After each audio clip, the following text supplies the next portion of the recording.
you know, these things, Michael Beale will tell you that the next game's the most important. This will be the one he's concentrating on. This is the one that they'll want to win. But you can't help but look that next game forwards to Hull City. And unfortunately, Hull City lost last night at Bristol City. So that's sort of up the ante a little bit because they'll be at home on Boxing Day. Yeah, of course. Well, what it does do is it means that Sunderland, who are 3 points behind Hull City, with Sunderland having a better goal difference, they do know that if they win this afternoon, they're guaranteed to go above Hull City, who currently sit in 6th place. So that's a bit of an incentive. But yes, we've not only got Hull City away coming up, we've obviously, it's one of those quirks in the fixture list where you tend to play 2 teams quite close together. And we've got Hull City coming up at home in the not too distant future. I think off the top of my head it might be the Friday night game on the 19th of January. Yeah. And you know, we've got those 2 games with Hull, and I was very impressed with Hull last season. I just looked at it, thanks Jacob. It's nice to see at the beginning of the season to be the dark horses on the bench. Top 6. You know, they're doing very, very well generally, although they lost at Bristol City last night. But there'll be 2 difficult games against Sunderland, but you know, in the coming weeks. But first and foremost, we've got to take care of apparently this afternoon and not lose sight of the game with Rotherham on the 29th, because sometimes you look at the fixture list and think, oh, well, we should win that one. Well, I'm pretty sure Aston Villa thought they should beat Sheffield United at home last night, and football being football, that didn't happen, and Villa were lucky to get a late equaliser. Lucky just in terms of the fact that it was so late after Sheffield had taken an 87th minute lead, and nobody, not even the most ardent Sheffield United supporter, probably went to Villa Park last night thinking that they'd get a point, let alone they came so close to 3. I mentioned that Coventry form, the last 3. In fact, you can go back 7. They've 1 defeat in 7. That one defeat was Ipswich. That puts it into a bit of context. Exactly, and that was 2-1. Yeah, ran Ipswich close. Very much so. Here's a little tester for you.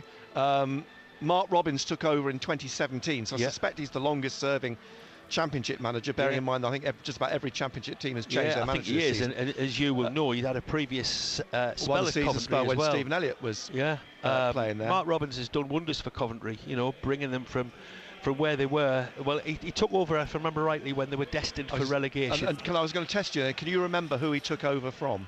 Was it Tony Mowbray? No. Go on. Russell Slade. I should know that, but I'd forgotten. But yeah, he took over when they were destined for relegation from League 1 to League 2, and they won the Checkatrade Trophy or whatever the sponsor's name was that season. I think they might have been beat them City at Wembley. We were the better side. They then got promoted from League 2 via the playoffs. They then came up, of course, they were one of the teams that benefited from the early shutdown with COVID, when they didn't have to deal with the nerves that can affect teams towards the end of the season, but they were top and they went up from there. They've not only consolidated in the Championship, of course they were Championship playoff finalists last year, so he's taken them from League 2 to within 1 game of the Premier League. And although they've had a poor start this season, as they had a poor start last season, there's nothing to say that come the end of the campaign Coventry won't be there or thereabouts. Do you not think because Michael Beals certainly thinks so. I mean, Christmas is a big part of that. He thought I was smirking that I knew Russell Slade. I'd looked it's it up. It's a huge thing in the road at the moment. This time of the year it's like quiz, isn't it? It's weird having a game on so close, isn't it? Everyone asking questions. Yeah, it's quiz time. Yeah, quiz time at this time of the year. Do you want another one? Go on then. I can't think of one. I'll have a think while Rob's chatting. Got any questions? Only question for me is how we're going to do this afternoon, and I think we'll have a good idea of that by about 3:10, but I never know, you know, before kick-off, especially with a young team who can be, you know, it just doesn't feel right. Generally, they have been more hit than miss. But I always think, you know, 10 minutes in the game, you've got a good idea of how the game's likely to pan out. At the moment, I've got no idea. All I would say is that, as I've reminded 1 or 2 Coventry fans outside the ground when I said hello and welcome them to Sunderland, I then teased them by saying, by the way, it kicks off at 3 o'clock, don't come in at 5 past. But that's just harking back to that 1977 nag about kick-off times. I think the biggest thing, and what the supporters I don't know why they're so protective over that. Like, will there be anything different? I really don't. Move with the times, for God's sake. Michael Beale is coming, and you know, give him an opportunity. But what they're looking for is something. How you doing, Jacob? You all right, mate? What is he going to bring? How you doing? Looking for his goals. Well, is that so? How is he going to? Well, we've got no forwards playing today anyway, so he's not going to solve the problem that way. So, what you're looking for? How is he going to make things different? Are the team going to play differently? I don't think so. They've got a pattern of play. And we keep talking about the forwards, and I think from the forwards themselves, it's not their fault. They're trying to fit into a system which doesn't suit them. Yeah, well, we had all this. You know, everybody knows the stat that Sunderland Gary Bennett saying basically centre forward position. I don't think the manager's going to make a difference today. It's the same lineup, same squad. When he was playing as an out-and-out forward, it was a perfectly good goal. It was wrongly disallowed for offside. That just seemed to rub salt into the wounds of the fact we haven't got a forward who scored. Yeah, Gary Bennett's just basically saying that's got to change sooner or later. Can't see any difference today. It's the same squad. We haven't got much else to choose from. He can't understand how a new coach can make any difference. I think that's the hope we're all clinging to. Quiz question. Go on. Who was the last forward to score at Sunderland? The last forward will be somebody like... Not Ellis Sims. No. Forward. It was against Huddersfield last season, Benno. And he doesn't play for Sunderland now. No. Not Ross Stewart, is it? No. And Joe Gelhardt. Joe Gelhardt. Oh yeah, well, yes, that came was up back in April. Yeah, absolutely. Well, again, is he a forward? Well, he was playing as a forward that night. He was playing in his forward position that night. And they would have said he was a centre forward when he came in. You can just say, about Bellingham, who's playing as a striker. He's not. Hello, Doug B. How are you doing, mate? Hope you're feeling well and set for Christmas. Haven't beaten Coventry since 2002. Hopefully, you can change today. And our system suits a false nine. I'd say rely on wingers. But Johnny on the spot. When we do bring a striker on, they don't somebody get who's got the knack of being in exactly the right place at the right time, Yeah. knows where the ball's going to drop to put the ball in the back of the net. And they're hard to come by. We're not looking for somebody who great movement, dribbles past one person and gets the ball in the back of the net. You come across these I'm strikers absolutely eager to see how we're going to fare up today. Like it hits them or whatever it is. It's one touch. It's in the back of the net. We haven't got that. And that's what we're looking for. We got all these. Actually, case in point, because at Bristol City last week, you could have argued you could have had 2 or 3 because Dan Ballard. Well, the wife went shopping this morning and brought about 30 odd bags for me to unpack while the wife went back out again. A striker probably. And you look at the floor and you look at all the bags and you say, for one day, really? And again, we talk about we're going way over our heads now when you talk about Haaland, but he's got a knack. It was mad at work yesterday. In the right the supermarkets. It was just like a swarm of bees that were just keep talking about flying around us as if like the world's coming to an end. And puts the ball in the back of the net. Yeah, in any position you've got to be able to read the game. But in any position you've got to be able to read the game. But there's a special quality to reading it as a centre forward to know where the ball is going to be. We go about intuition, isn't there? Yeah. So you talk about Gary Lineker outside of the box. Yeah. Forget it.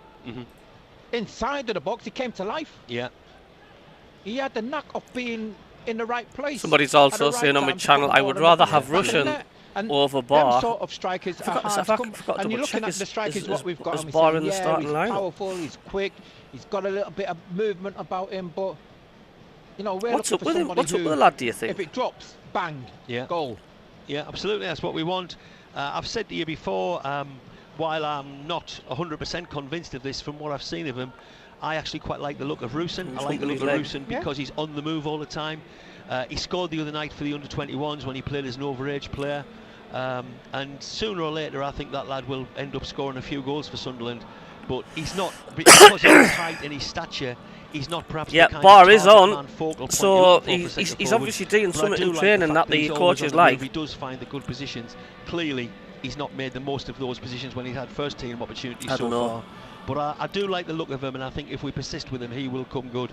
Time will prove whether I'm right or wrong. On another note, on a sort of historical note, as club historian, we've now early result, early one. We've got an assistant Ipswich Town coach.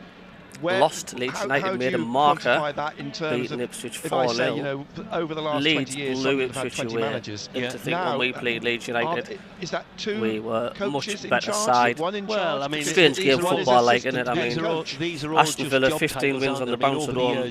They really struggled against Sheffield United. They were lucky to get a point.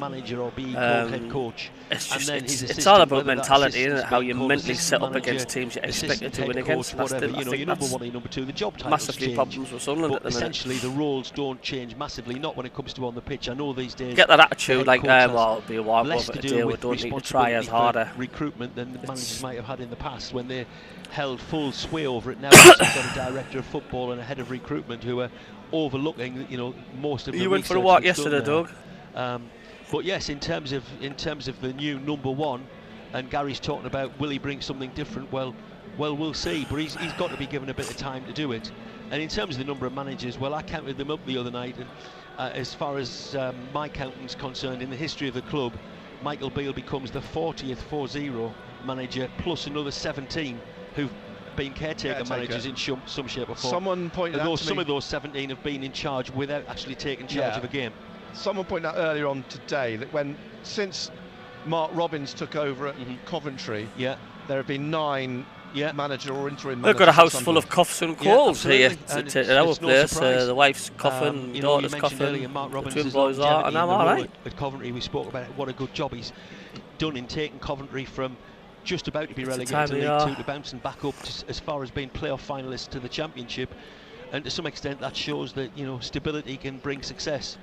And we've chopped and changed head coaches or managers, not just in recent years, but for many years, really. I think, you know, since Peter Reid left, and Peter Reid took just over 350 games.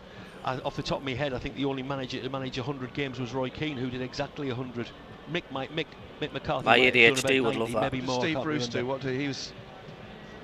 think Steve Bruce might have not quite done 100, but I'd have to check. I don't think Steve did 100. I think he might have done high 90s, but I stand to be corrected on that. But I mean, honestly, you're right.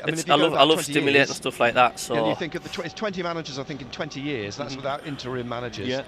It's not even one a year, because some of those, like Bruce, O'Neill, Keane, stayed for a couple of years. Of course. So it means the longevity of a manager at Sunderland is less than a year. It's probably 8 months. Yeah, of course. Who knows? And we all want a manager, or at least I always want a manager. That's your best. That is that. Now you're talking. Years. I thought Roy Keane was that man. You know, I remember saying to Roy, normally we chalk the manager's name on the manager's door, Roy, but in your case, I'm hoping we, you know, put a brass plaque up there. Because I thought Roy Keane had the potential to do for Sunderland what some of the famous managers have done for clubs in terms of really establishing them. He was box office. Obviously, we all know the drawbacks of Roy, but I thought Roy's pluses outweighed his negatives, and it was a pity from my point of view that Ellis Short, you know, got I can do, that Roy wasn't on the training ground the whole time.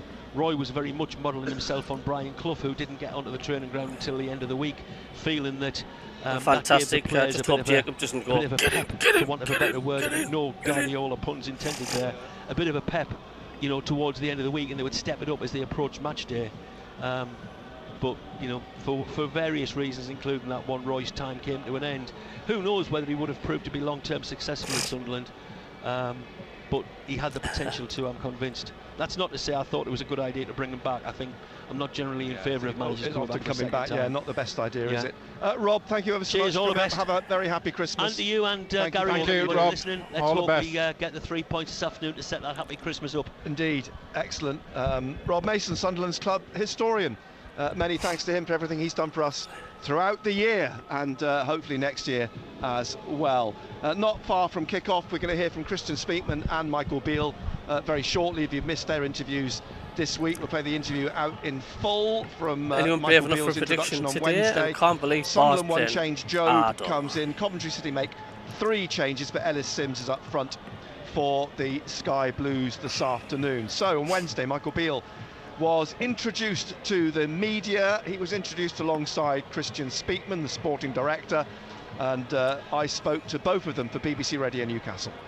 Michael, afternoon. I'm going to start with Christian, if you don't mind. No problem. Just very quickly, I mean, you talked about... Really strange, you're just interviewing the coach now, and I was expecting Tony Mowbray to speak. It's the first chance we've had to speak to anybody since Tony left, and Michael's spoken very highly about him, and everyone's spoken highly about him and suggesting there wasn't much wrong. So really, I think fans still, even though it's, you know, the king is dead, long live the king, some clarity behind... Brave enough for a prediction. I don't know. I think Coventry are on form. What have they done the last few games? And I just think it's a really difficult question in open forum, because to provide the full context is even more difficult. I think ultimately the club's obsessed with progression and improving, and we felt to meet that progression and that improvement, we need to. Yeah, Coventry are a bit of a mixture, early, bag of fair. And people lost, drew, won, lost, like said, won, drew. It doesn't really weigh up to maybe the results, because we weren't in a bad position. Similar rows, I would say. And Michael spoke about the opportunity to come into a team which is performing well. The team's in a good spot. You haven't got to pick the team up off a long series of poor negative results or a position in the table, and we just felt that was the right time to make the change. And you've also promoted Mike Dodds to assistant head coach, and I'll ask Michael about that sort of relationship in a moment. But in your eyes, when you talk about the project, should we call it the project rather than the model? In the project going forwards, do you see in Mike Dodds moving him up? Apparently Bart is only starting games to try and put him in the shop window, and Pritchard is not dropped. Head coach here. Says Tom. Well, I think tell you, we haven't got a plan B, same old. Gordon Seymour, afternoon all, how you doing, mate? No surprises in team, just Pritchard out sick. And look, hi David, you're right. Bar starting being Sunderland's worst player kind of settles the debate about who picks the team. These small margins can really affect the perception. What Dodds has done is he's reflected and reviewed. He's come back stronger, and when was presented with the opportunity again, that by the way we had no doubt in his ability to be able to take the team, he'd be able to deliver and competently take the team forward. I'm sure one day he'll want to be a head coach.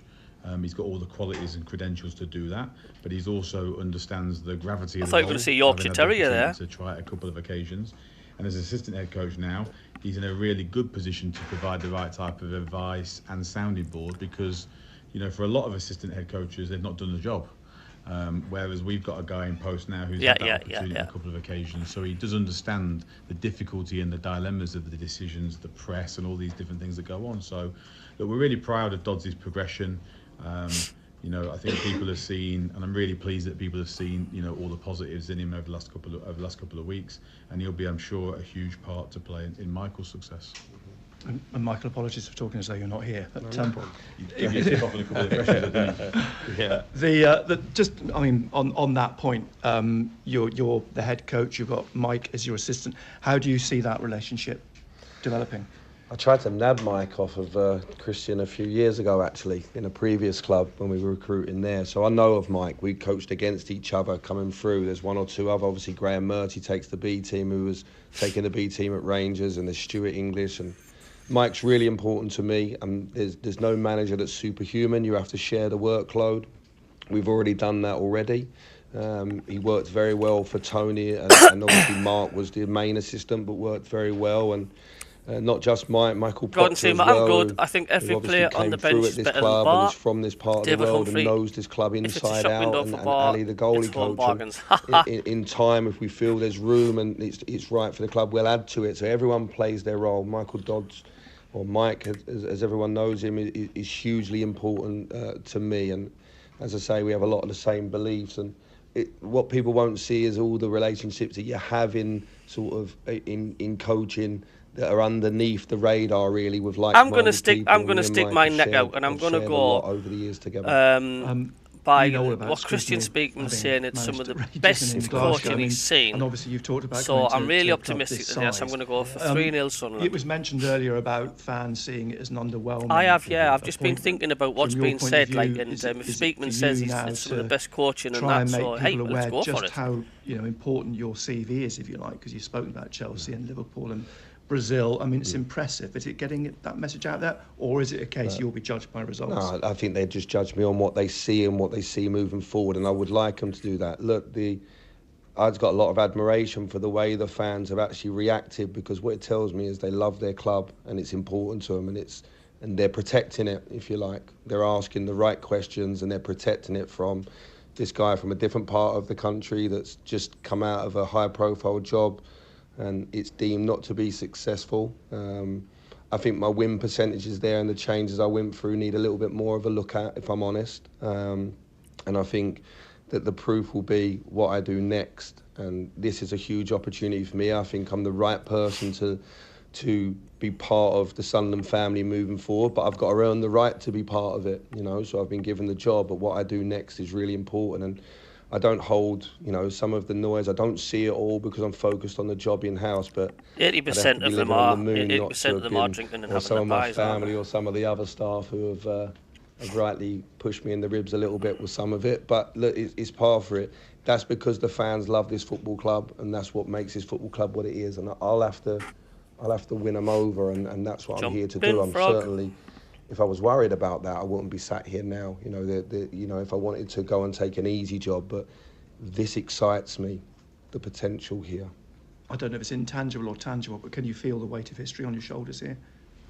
Yeah, but that would look, when you start out coaching or playing, is that not what you want? You know, I've been really fortunate. It's not the right word. But started off at Chelsea and saw the way that club changed. I've been second team coach at Liverpool, and that was a wonderful. And then Rangers and Aston Villa and obviously QPR. But now coming here, that's what you want. You know, we sell out the home stadium, biggest crowd in the Championship.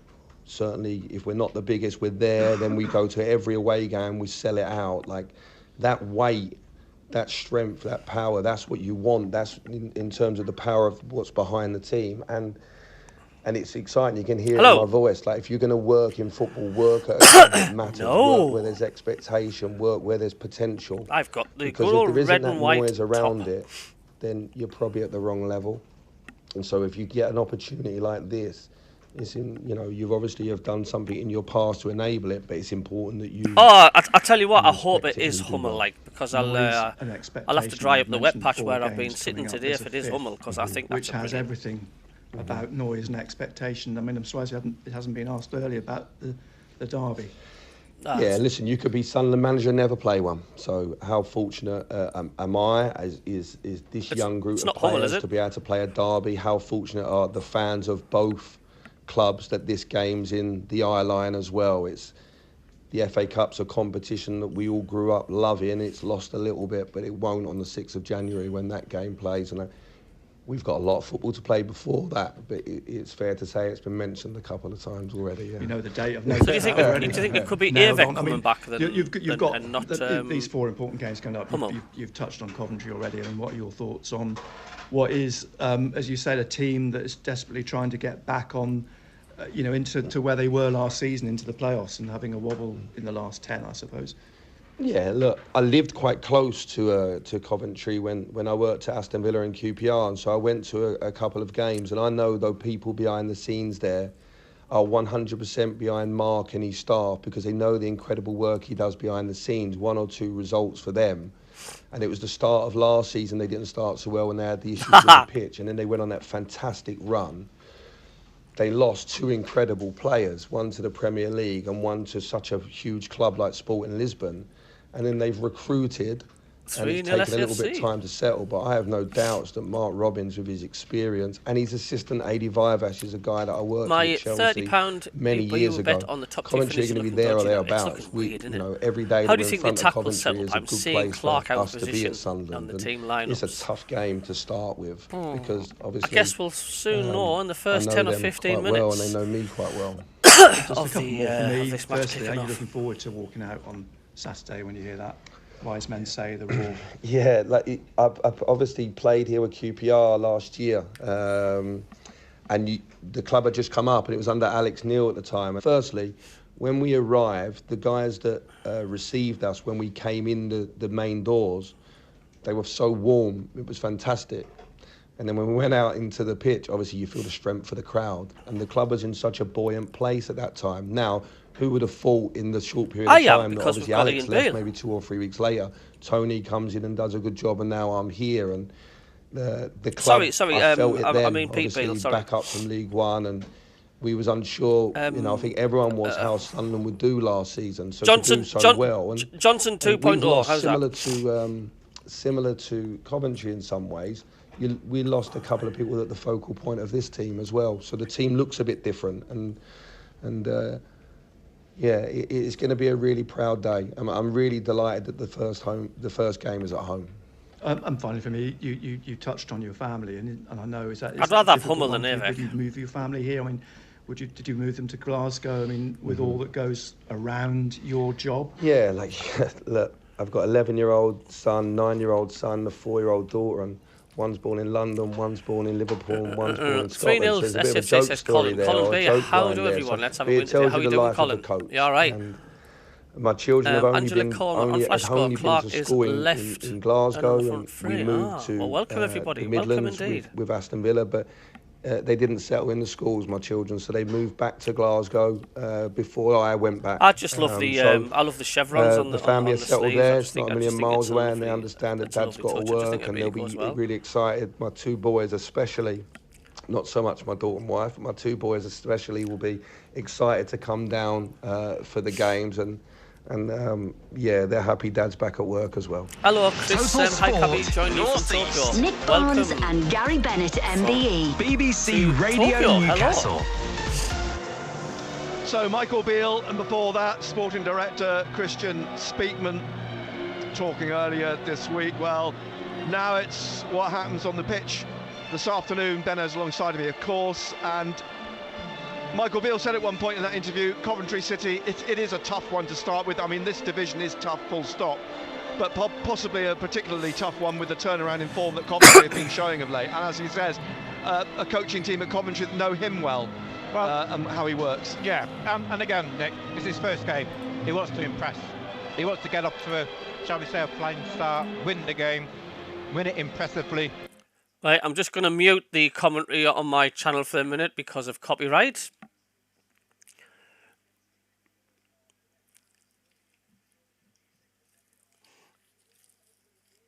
If anybody thinks why is the commentary gone off, it's just because of the copyright of the Knights tune and this team comes out.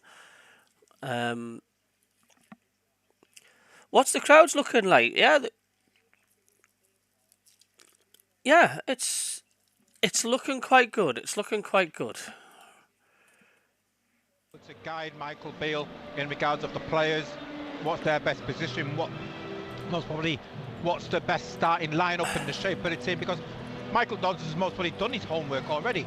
You know, it's not something which he's done overnight. It's most probably 2 weeks of work have already been put into it, the way they've looked at Coventry, the way they play.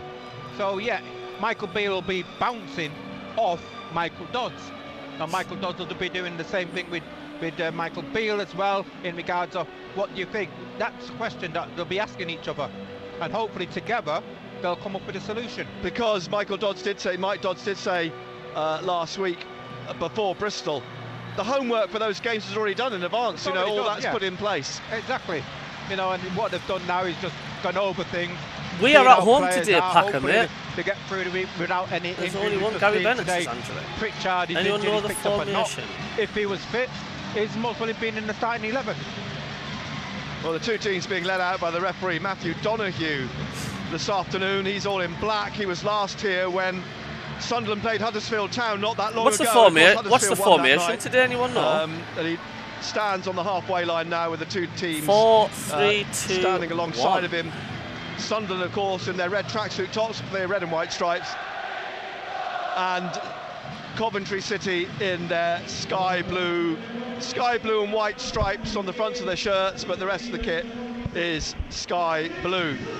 And Sunderland with Patterson in goal, Huggins, Ballard, O'Nien and Hume, Neal, Ekwa, Roberts, Barr, Clark and Job up front. And Coventry City, Bradley Collins, Milan Van Uwek, Bobby Thomas, Liam Kitchen, Jake Bidwell, in comes Jamie Allen, Tatsuhiro Sakamoto, Callum O'Hare, Ben Sheaf, Haji Wright, and up front Ellis Sims, who scored 2 goals this season, both against Queen's Park Rangers at Loftus Road. As, That's it. The players peel off their tracksuit tops, peel away from the halfway line, take up their positions for the game itself, and quite starkly and in some ways quite alarmingly, Sunderland haven't beaten Coventry since 2007. Yeah, so you know, I think, you know, Michael Beale, the players, let's get back on that winning track again. And you know, you look at last week, Bristol City, disappointing We had a lot of the play, especially in the second half, but we just couldn't put the ball in the back of the net. So the Coventry away end looks pretty full on the top concourse, what we can see, and the rest of the stadium, the bowl looks fairly full as well this afternoon, which is good to see. And one very special guest here today is Jude Bellingham. Job's brother is here with his family to watch the game. Tom's got a bet for Newcastle, Middlesbrough, Sunderland and Carlisle to win. 17 now. He's to 1. Just glancing back up around the stand as the two captains meet in the middle with the referee. Tom says for Newcastle, Middlesbrough, Sunderland and Carlisle all to get a win today, it is 17 to 1 odds. So if you want to stick a tenner on it.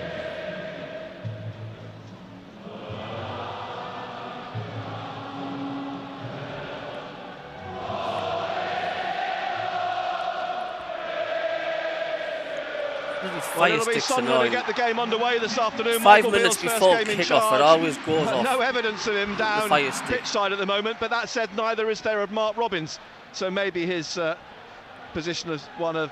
in fact, no, he now strides out to the technical area, just zipping up his overcoat. No, this is for the Carlisle game on in the background. It's just every time, just before kick-off starts, all the buffering symbol comes up. It's like the know.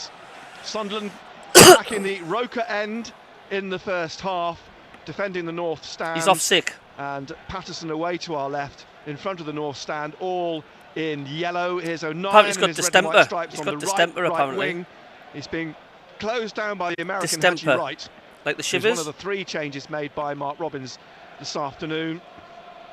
And eventually the ball played out to the left through Patterson, Ballard and Hume.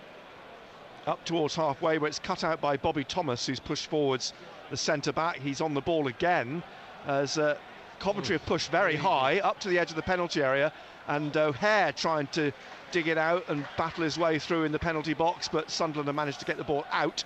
Here's Ekwa, and back behind him to Hume, out to Clark on the wing, to Job just inside, takes it on his chest, tries to get it forwards, dinks it over a midfielder, but it's won back then in midfield. Quality bet Coventry that City by Haji Wright. If it comes and in, he's trying to get forwards, the channel. Thank you very much, Tom. Huggins swung his foot through it, and good luck.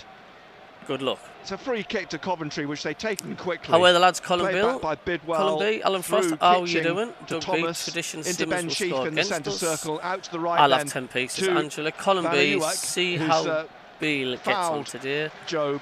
Angela Coleman being dogging in. Sunderland just inside their half on the left-hand side, 0-0 in these opening Ed calling the real stages. Beal. And you've seen that Bar is playing as a striker. He's still playing the furthest forward, isn't he? Do we know the team yet? Yes. So the assumption being it would have been Job, but Job is up there. It's almost like there's 2 of them in attack. I don't know. Let's have to see. Another free kick. A bit stop-start this last 30-40 seconds.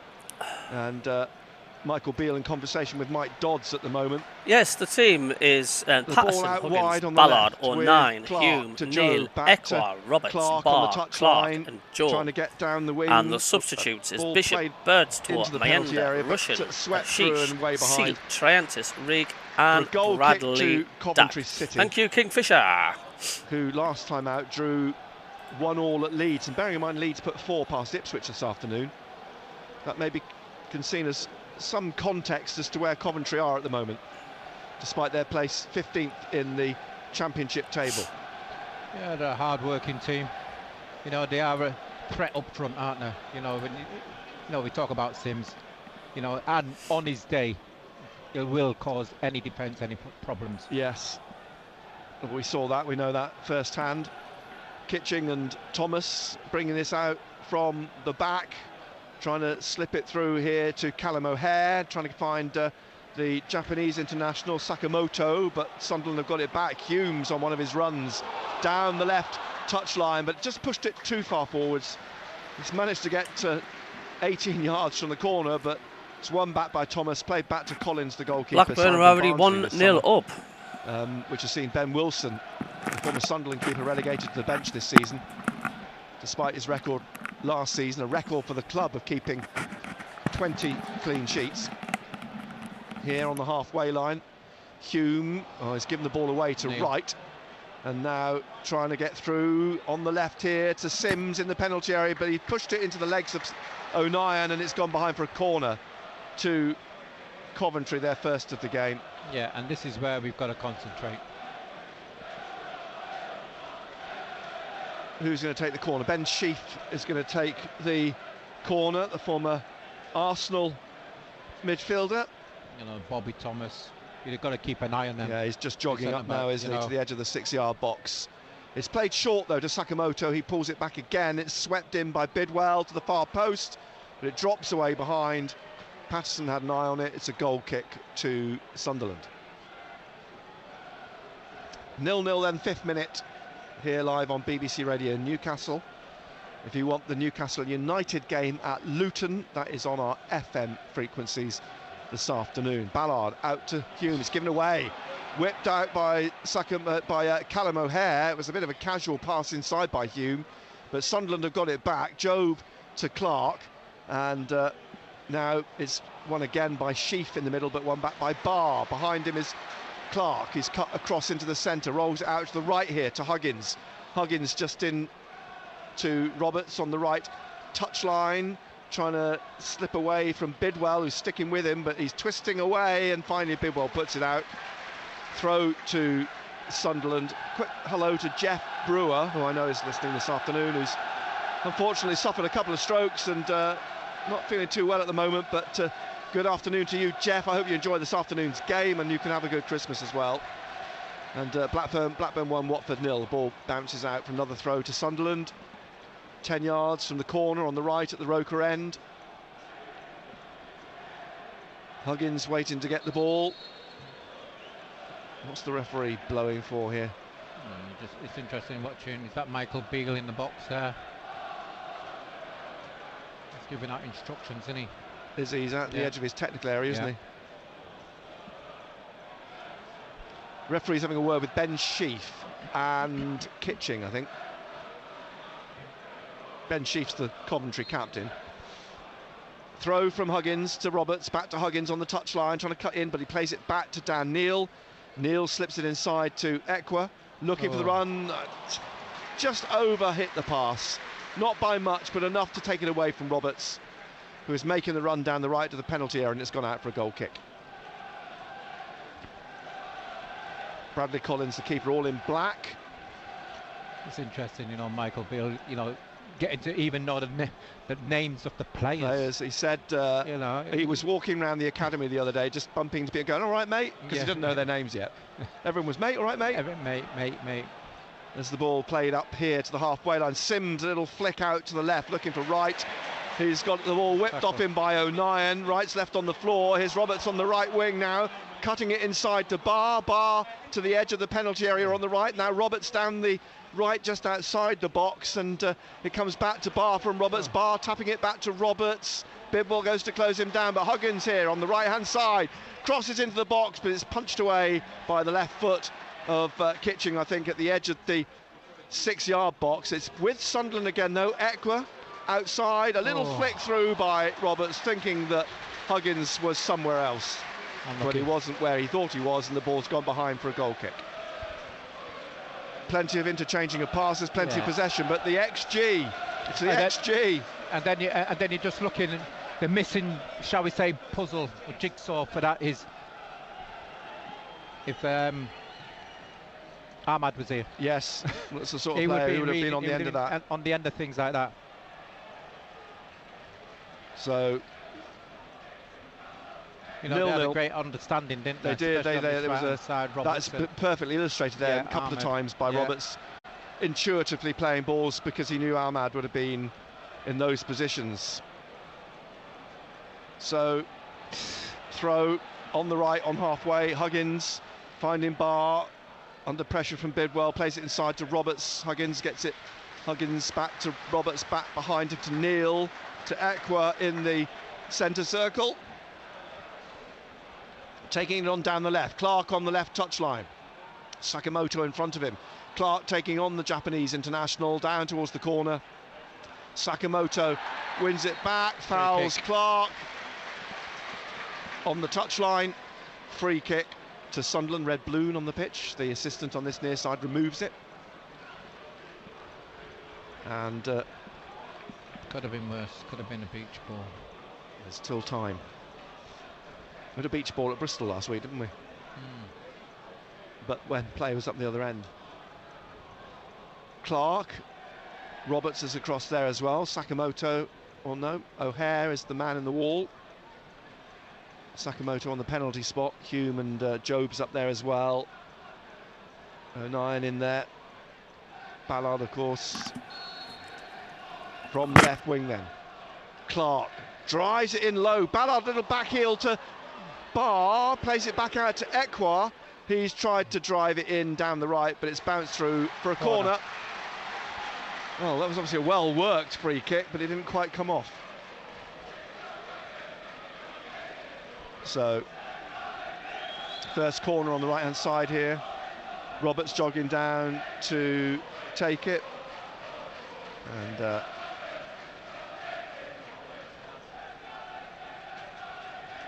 Clark, short corner. Clark from Roberts back to Roberts, swings in across, hangs there for a moment, headed. Oh, Daniel's offside. Flags up. The linesman didn't flag, did he? No, the referee made the decision for him. Unless he'd seen something else. Unbelievable. He might have seen a push.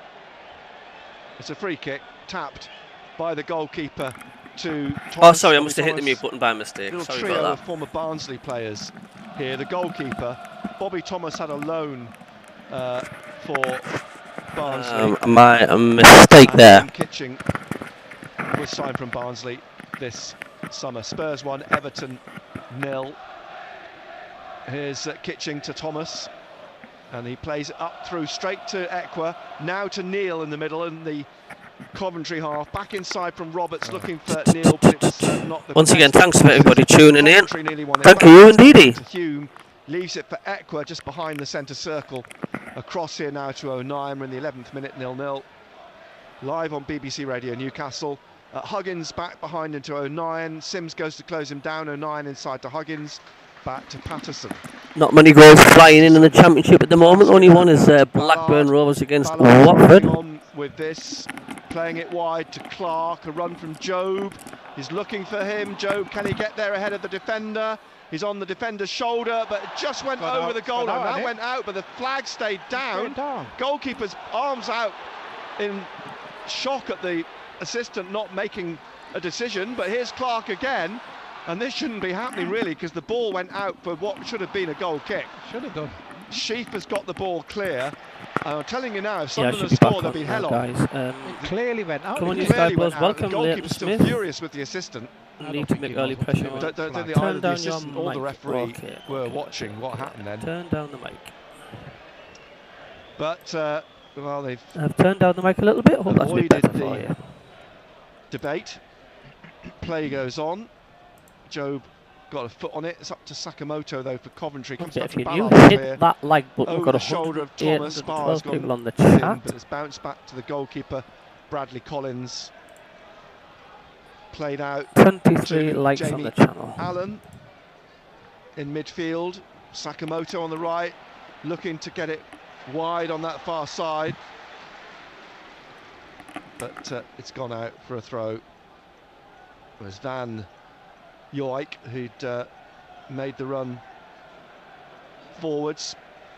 Dutchman, 23-year-old, signed from Heerenveen in the summer. Taking this throw now, drops to Sheaf, back to Van Joik, down Sakamoto on the touchline on halfway. Hume sticking with him, but Sakamoto peels off him, gets the ball back to Kitching, out to Bidwell on the left here, on the halfway line again. Down the left, looking for Wright, inside to Allen, back to Coventry, a bit of a bogey team wide for again us. to Bidwell in front of Michael Beal. Behind him is Kitching, forwards again to O'Hare, cut out by Huggins, comes off Sheaf, back to Ekwa to nod it on down the right here, looking for Roberts, but Kitching cuts across the basin and that went out, and finally the flag up. Mark Robbins at the corner of his technical area, throw to Sunderland here, which Huggins will take 15 yards in the Coventry half. Drops down to Neil, back to Huggins. He's stretching to get the ball, but it came back off Sheaf to O'Nien, and now Patterson at the edge of his D pushes it on to Ballard. Ballard across to Luke O'Nien, and O'Nien back across to Ballard in the middle of his own half, closed down by Callum O'Hare, and on to Job in the middle, in the centre circle. Gets it through to Neil, nearly cleared by Kitching from Neil's feet. Right back to Anthony Patterson, who plays it out to Dan Ballard, and on to Barr, and Barr out wide here now to Hume. Hume inside, behind him to Clark. Clark forwards to Job. Job looking to get it wide again. Stabbed back by Hume into his own half to Clark, and Clark into Equa at the back of the centre circle. Back again to Ballard. Ballard with his foot on the ball. Now pushing it on and looking for the longer ball, and the run of Hume. And Van Dijk has come back with him. It's headed away from the edge of the area by the goalkeeper. And then Job gets his head on it down to Equa, who nods it back down to Ballard from halfway. And Ballard playing it through here to Roberts on the left, who lays it off to Job. Job plays it back again to Ballard. Ballard across here to O'Nien, and O'Nien being closed down by Sims, twists away from Ellis Sims, plays it across again to Dan Ballard in the middle of the Sunderland half. A quarter of an hour played, Sunderland 0, Coventry City 0.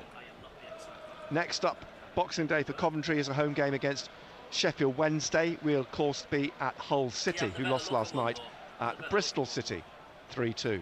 Dan Neil out wide to Hume. Forwards Clark looking for the run of Job down the left-hand side. Thomas in front of him. Birmingham City puts a foot through it. Out it goes for a throw to Sunderland. 20 yards from the corner on the left. In the opening quarter of the game, Sunderland enjoying a fair amount of possession, but as yet the keeper's not actually had a save to make. Back it comes to Patterson. Out to O'Nien, forwards to Neil in his own half still, lays it off to the right to O'Nien, out to Huggins. Huggins then forwards again, it's cut out by Sheaf. Into the middle, Jamie Allen, back to Kitching, and down the left here, trying to get to O'Hare, away, yeah, inside to right, and he tries to push it on to O'Hare, but cut out by Huggins. Back to O'Nien at the edge of the penalty area. Neil's calling for it, he gets it, plays it here to Huggins. Huggins back to O'Nien, forwards again to Dan Neil. Dan Neil has to go forwards, then lays it off to his left to Equa. He's driven it wide here on the right, looking for the run of Barr, but out it's gone. It's gone the other way, go on to the left, that's what they're shouting for. Plymouth 0, Birmingham 1 in the Championship this afternoon. Here's Bidwell. Behind him is Sheaf, plays it back to the goalkeeper. Closed down by Clark, he has to be swift in getting his ball away, cleared up to the halfway line. O'Nien nods it down to Ballard, inside him into the centre circle. Ballard still striding forwards, gets it to Job on the shoulder of Sakamoto, who's going away from him at the moment to the left wing, back behind him to Clark a couple of yards, and forwards to Barr at the edge of the area, and Barr lays it off again to Job. Job swings the ball into the penalty area, headed out by Kitching, comes to Wright. Haji Wright, 7 caps and 2 goals for the USA. Here he is on the ball, going through the middle, looking here to get it to O'Hare, edge of the area. Ballard in front of him, he plays it square behind Sims. Yeah, I read that as well, Michael. I read that it's unlike the Coventry still got it with Sheaf will play on the before the left. end of the season. Almost Our again, isn't it? The cross crashes off Huggins. It drops for Wright. Behind him is Bidwell. Then picked up by Sheaf on this left side. He comes back and he's heading back towards halfway and plays back onto the halfway line almost to Bobby Thomas. And Thomas then wide to Van Dijk. He plays it inside to Thomas. Back to Van Dijk. Thomas again, trying to float it down the right wing. It's gone out for a throw to Sunderland. The assistant finally made a decision, but didn't look entirely convinced by it. I just think, you know, you're looking at the striker position and which Barr he's playing, and at times I just think he's lost, isn't he? For me, that's how it looks. It looks as though he's lost. doesn't look comfortable with it, should I say. He doesn't know when to run or where to run, and when he does run, he's not getting the ball anyway.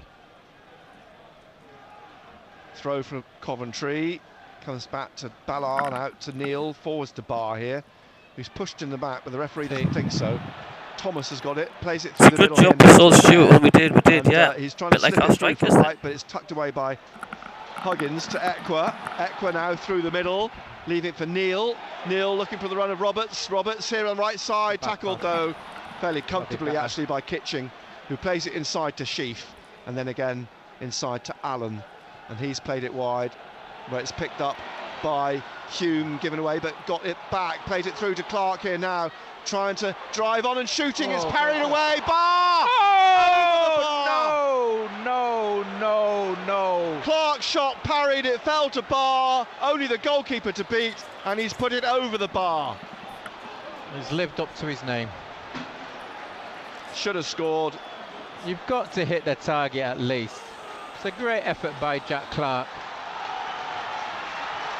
But Barr, get over the ball. He did. Was he 10 yards out? I don't even think he was 10 yards out. I think he was nearer than that. Tottenham have taken a 2-0 lead this afternoon against Everton. But it's 0-0 here at the Stadium of Light. It should have been 1-0. Glorious opportunity. Clark's shot initially was good.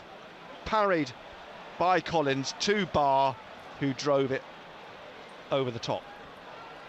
Joe back to Ekwa. Ekwa here to Ballard. Ballard back to Patterson outside his area. And that, you know what the question's going to be, don't you? If one of the forwards was on, would they have scored? Yes, it's an interesting one, isn't it? Clark, he's opened up for him again. He's looking for the run of Roberts. Roberts down the right to the corner of the penalty area.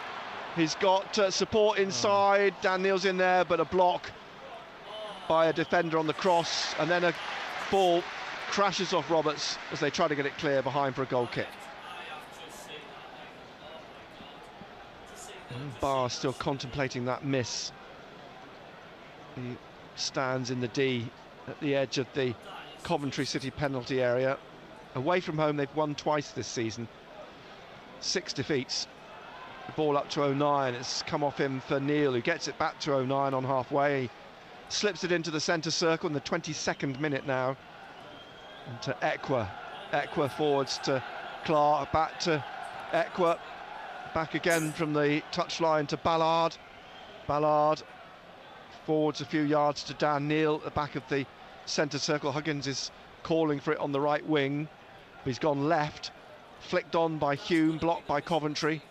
And Van Uyck will look for the run of Sims through the middle. It's a lovely ball to Sims, edge of the area. O'Nien crashes into him, but the ball breaks for Sims, right side of the penalty area. That has to be the miss of the season. Sims still has it. It's finally not behind for a corner. You've got to be Sims classically left on his own up there, having to work. He was in between Ballard and O'Nien. You've just got to be aware of that. Sheaf coming across then to the right at the north end to take the second Coventry corner of the game. Have to be careful here. Thomas it was who scored last week against Leeds for Coventry, the centre-back. Sheaf, right-footed, drives this in. Oh, it's headed off. It was Wright who headed at Patterson, who cleared it on the line. And eventually it's cleared again. Excellent, Patterson. Very, very good save from Patterson, from Haji Wright. Why does Speakman keep picking Barr? Because the ball dropped to Wright. It was a low, strong header, and Patterson saved it on the line. And here come Coventry again, but they've just lost it O'Hare to Jobe. And 0-0 it remains, and it's picked up by Clark. Jobe's off the pitch at the moment. Here's Neil, out to Roberts, right side. Jobe's back on the pitch. Roberts running at a defender, cuts across, then turns it into the path of Huggins on the right. Low ball played in, looking for Barr, but blocked and cleared by Coventry City. One back though by Dan Neil. Huggins puts across to the far side. Clark in the penalty box, on his chest. Van Uyck in front of him. He plays it back behind him into midfield to Jobe, and Jobe trying to work it to Ekwa. Ekwa now trying to push it through, but it's blocked by Wright. Good afternoon to our member by Ian Curry. How are you doing, mate? How's the game going? Coventry, but Ballard's got it back. Abdullah Bar missed literally an open goal from 4 yards out.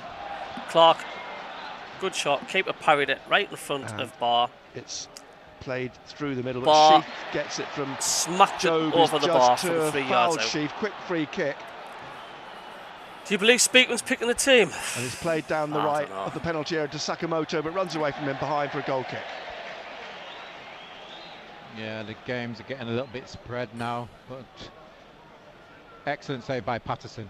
I think he saved again, didn't he, at the post? Yeah. So do you reckon Speakman is the one who's picking the team? Clear. So 0-0. No. And Patterson has a goal kick. Just rolls it to Ballard to take from the left corner of the 6-yard box. He just passes it back to Patterson, and he kicks it down the right here.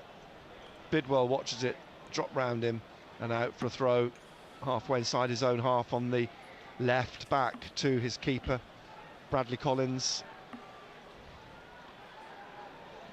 Collins now.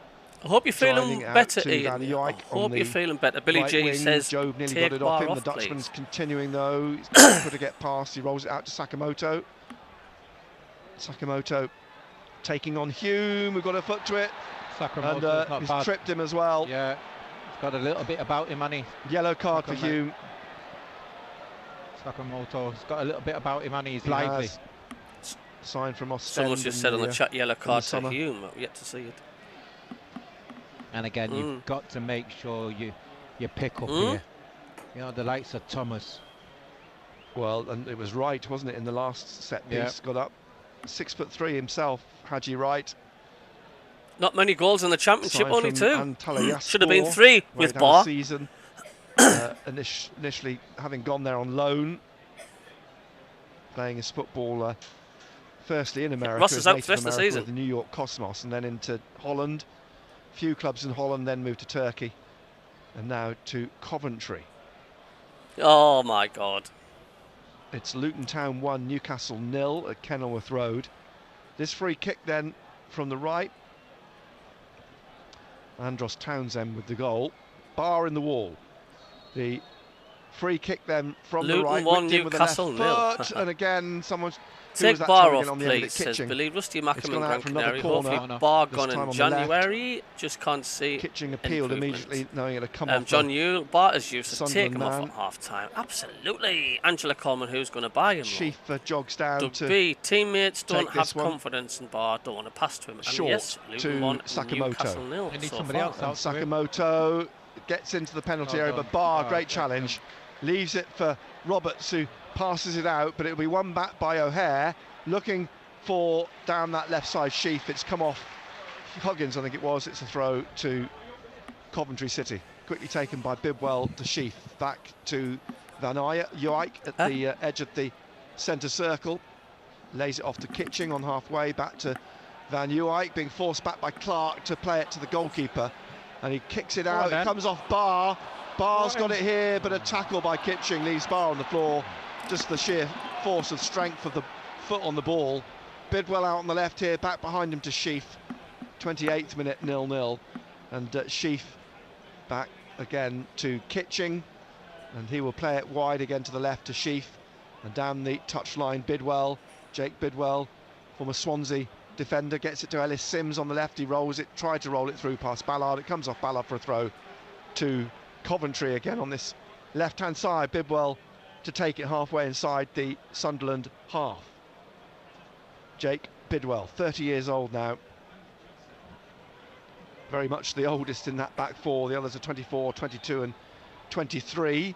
Bidwell trying to find O'Hare, back to Bidwell. An optimistic ball played down the left, looking for Wright. Ekwa was in that position. Ekwa's holding off Haji Wright in a minute. The ball on the touchline into Huggins and comes off Bidwell. Throw to Sunderland now on this right-hand side. Huggins will take it. Michael Beals barking out a few instructions from the edge of his technical area. 29th minute, 0-0. Live on BBC Radio Newcastle. Carlisle 0, Cheltenham 1. Sakamoto in the middle of the Sunderland half, back to Kitching, then into Thomas in the centre circle. Thomas trying to get away from Barr, Sakamoto, O'Hare, and it's won in the end by Ballard. Job out ahead of him, gives the ball away to Bidwell, inside to Wright. Behind him is Allen, inside to Sheath, out to Jamie Allen on the left again. And Coventry just coming Bidwell, into it a little bit more since Barr's miss. They sniff a winner, yeah. O'Hare, back to Allen, inside to Sheath, back to Allen. And Allen quickly closed down by Job, comes back to Thomas, crashes off Neil here, left for Clark, looking for the run of Barr. Barr will have to sprint and work hard to get this. He's going to get there, keeps it in on the touchline. And now Barr, he's got to find some support. He gets it through Huggins. Huggins behind the penalty area, into the middle of the Coventry half. Equa runs onto it, and Equa trying to thread it through for Dan Neil on the 18-yard line, but intercepted, blocked by Coventry, who are on the break. Allen up to the halfway line, looking for the run of Ellis Sims. Sims coming wide to the left-hand side here, and Ballard just sticks a foot to it and knocks it out for a throw to Coventry on the left-hand side, halfway inside the Sunderland half. Thing is, says Ian, Bidwell takes it to Sheath. Ben Sheath. Feel too comfortable. On the left of central midfield. He leaves it for Allen just to his right, closed down by Dan Neil. Now with Kitching forwards to O'Hare. O'Hare, Bidwell wide of him down the touchline. Bidwell inside to Wright, and he will just lay it back behind him to Allen. Allen out to the left to Bidwell again, inside to O'Hare, and O'Hare away from Joe back to Kitching, and then just short pass to his left to O'Hare again, and O'Hare now Joe pursuing him, but he tries to get it through to Wright. He needs help. Huggins whipped it away, got it to Hume, forwards to Neil. Neil now for Clark on the left wing. Van Uwijk is with him. Clark taking him on, going around the back of him, then slipping it trying to slip it to Dan Neil, but straight to Bobby Thomas. Bobby Thomas brings it out, lays it off to Sakamoto on the right wing. Into the Sunderland half, skips away from Hume. Sakamoto still going. Aqua's going to try and close him down. The Japanese now taking it down the right side of the penalty area, almost on the goal line, slips it through the legs of Hume, slips over, and Aqua comes away with the ball. So he's going to lose the ball. He's going to lose the ball. It. Yep, whipped away from him by Sakamoto. Here's Wright, tries a low shot. It will bobble wide. It's a corner. Came off O'Nien. You're right, Aqua just not aware of the man on him. But nobody's talking. I tell you what, there's no goal of anything happening here. Sheffield Wednesday 1, Cardiff 0. You're going to be very, very, very frustrated with 0-0 here, Equa 32nd minute. You're going to be shouting at him. Up comes Bobby Thomas. That's with Liam Kitching. But wait till you see what he's just done here. Corner from the right, north end of the stadium. 2 in the 6-yard box. Whipped in here. Sims trying to get on the end of it, which he does.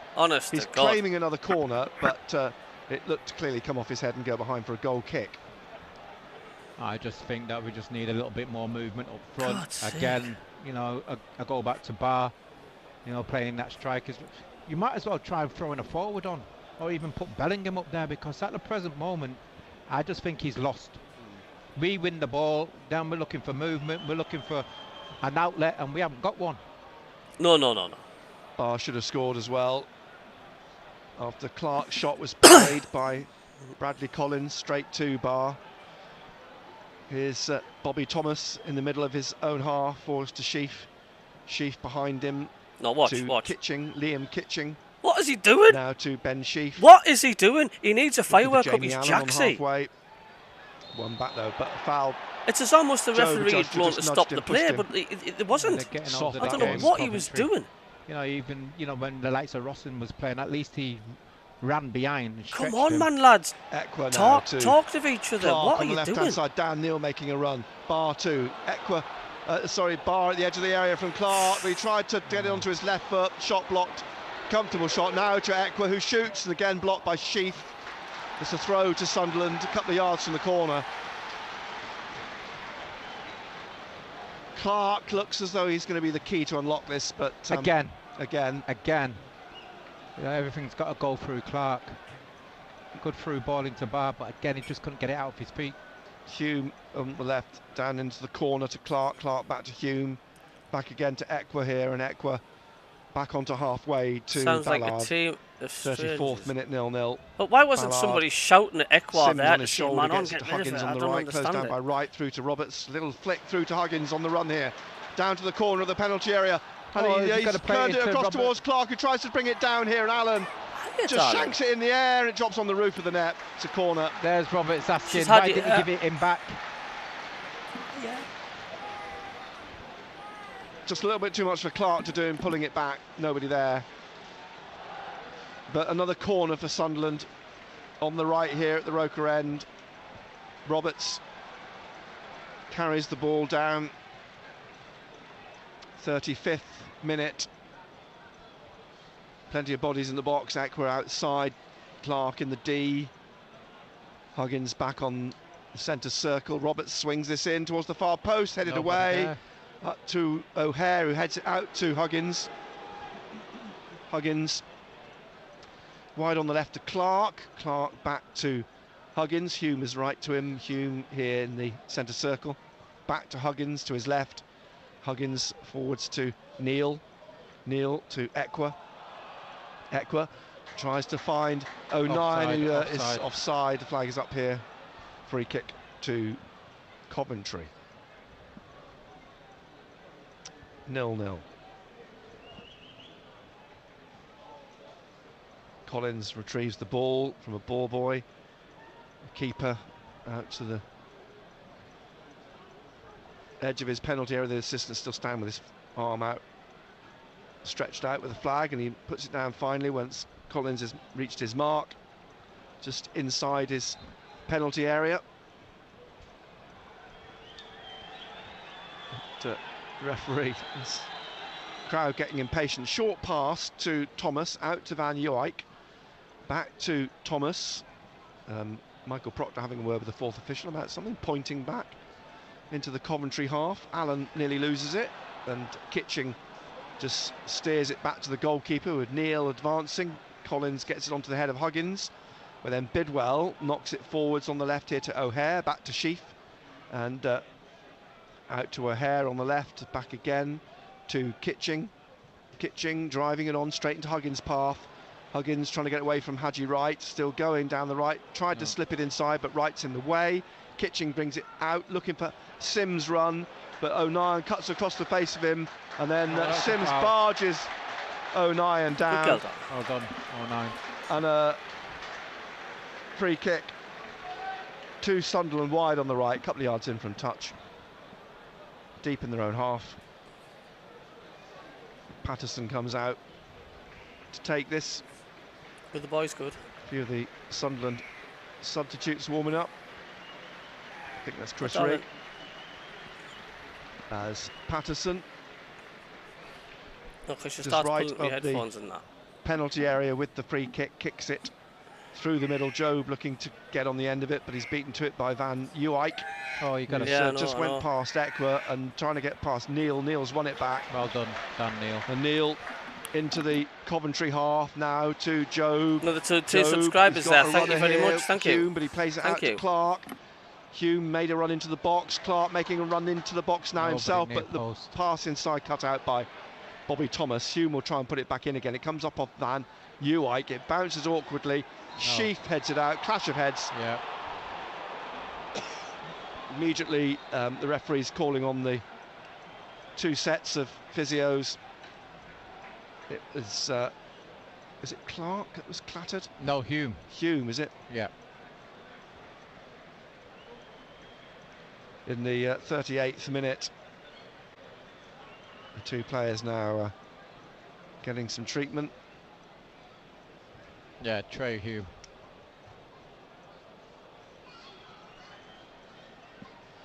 Michael Beals has got Dan Neil on his shoulder. He's massive 162 giving him some instructions. Thank you. Michael Proctor's talking to Patrick Roberts again. Another two subscribers. Thanks very much. Some instructions, and an impromptu coaching session taking place on the touchline as the two players receive treatment at the edge of the Coventry City penalty area. Both players Another still two down. subscribers, thank you. Do appreciate it indeed. Reminder, Luton beating Newcastle 1-0. We'll be back on Boxing Day following Newcastle's lunchtime kick-off. Our game at Hull is a 3 o'clock kick-off. Our build-up will begin around 2 on Boxing Day afternoon. Total Sport be back that week, of course. Through the week, next game after that is Rotherham on Friday night. And then New Year. Preston on New Year's Day. And then there's the Noisy Neighbours. Who's that? Small team up the road. Oh, right. Little game. Small game. Trey Hume sitting up now.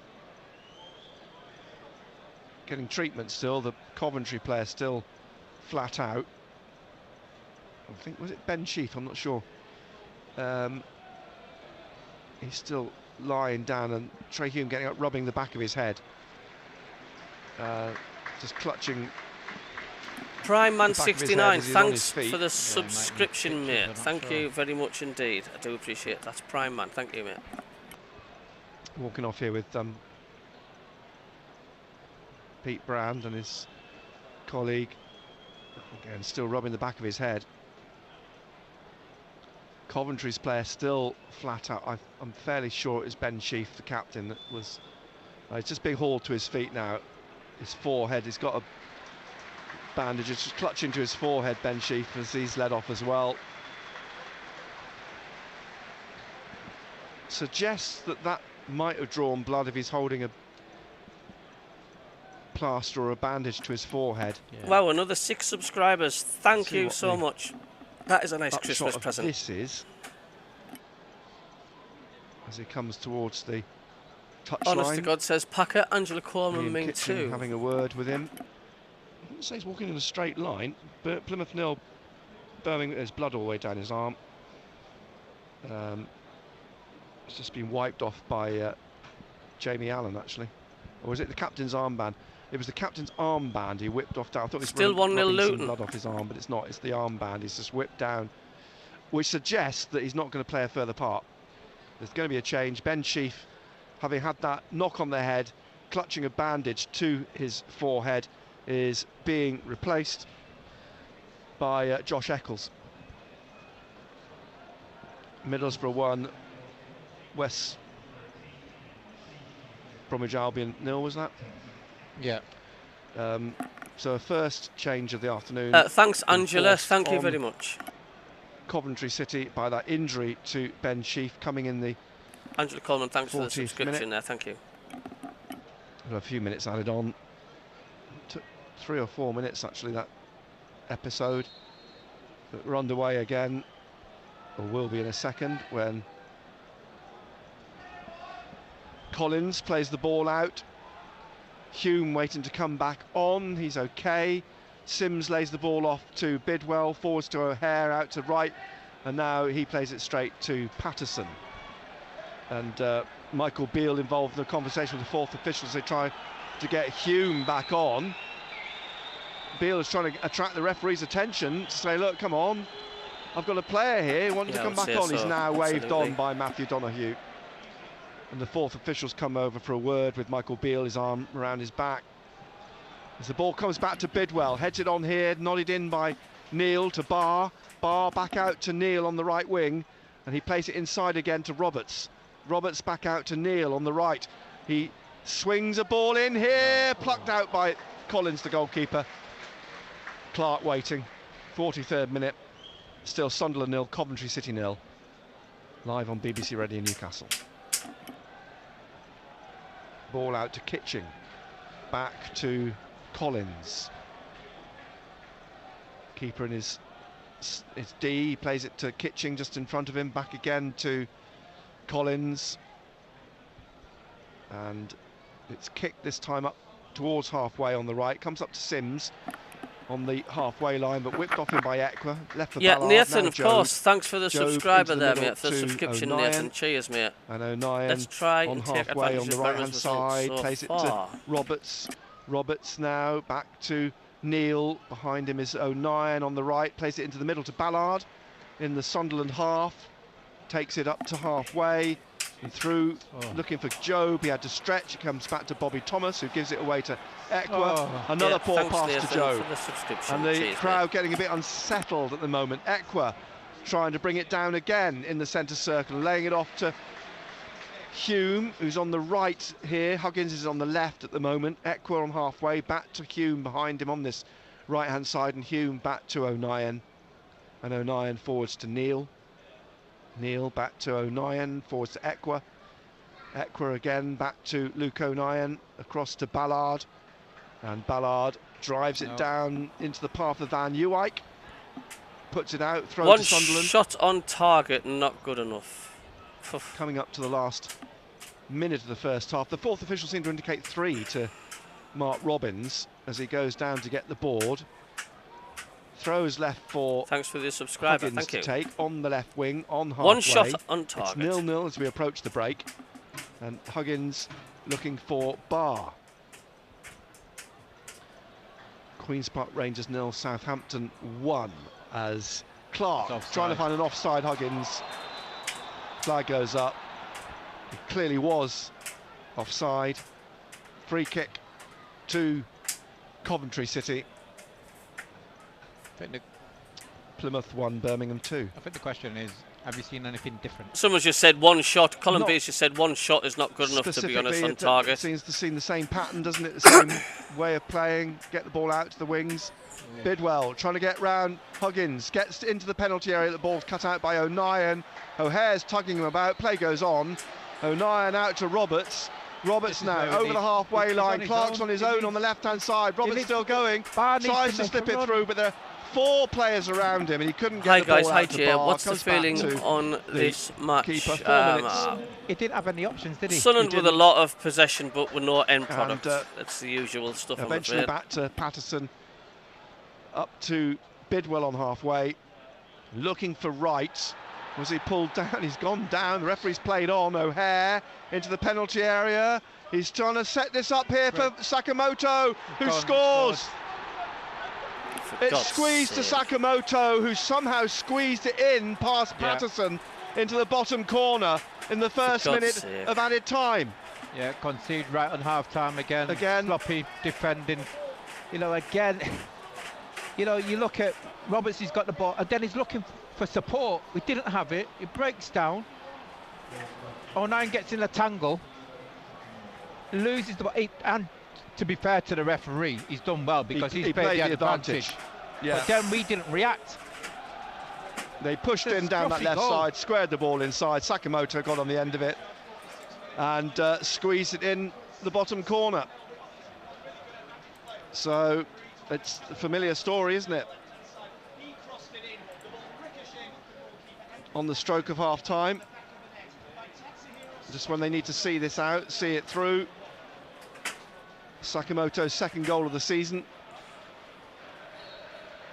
And we'll restart in the 47th minute, just a couple of minutes until the break. This is not what Michael Beale was wanting to deal with at half-time. No. When you look at the earlier chance that Sunderland had when Barr put it over the bar, it should really have been leading this game 1-0. It's godlike. But it's swung the other way. Sakamoto's given Coventry the lead. They're on the break again. Here he is, wide on the right, running towards the corner of the penalty area. Cuts inside on his left, shoots. Oh, and that sweeps across the face of goal. Took a slight touch. It's gone for a corner. I think it was Ballard who got the touch. Again, Sakamoto, I told you, he's lively. But I just get this feeling, Nick, we're looking at this first 45 minutes. I think we're a little bit worse than what we've been. That wasn't in the plan. No, it wasn't, but I just think you're looking at him that I don't think the confidence is there. We've seen 1 or 2 stray passes go amiss. You look at Barr's role, I think he looked lost in that role where we're playing. And we're just looking at the likes of maybe Clark or Roberts to do something. But then he hasn't got the support. It'd be interesting to see if he does change it in the second half. Here's the corner from the... there's some pushing and shoving. This is what happens when you can't score, you can't put the ball in the net. Retake Go the back corner. to Abdullah Barr, innit? The referee's walked in to have a word with Luke O'Nien. You've got to be careful. and Bobby Thomas. Both of them spoken to by Matthew Donoghue. They're together on the goal line, 09 and Thomas. Kitching's just running a ring around Barr. They're surrounded Patterson, haven't they? They're trying to get to the keeper, and Sims is up there as well. There's a more pushing going on in the 6-yard box. Eccles with the corner now. Someone's gone down here. There's a Coventry player who's gone down on the shoulder of Patterson. There's a card coming out. It's a yellow card for Patterson. Lost confidence in the manager already. Can't be. If it's a yellow card, if it's yellow, I'm thinking. Surely, if it's a foul, it's a penalty. Says my name. Well, that's what you think, wouldn't you? Is he given a free kick? I forgot what your name was again. Is that what's going on? Give a free kick. Another penalty. It's another penalty. Another corner. Who was the yellow card for? Was it 09 or Patterson?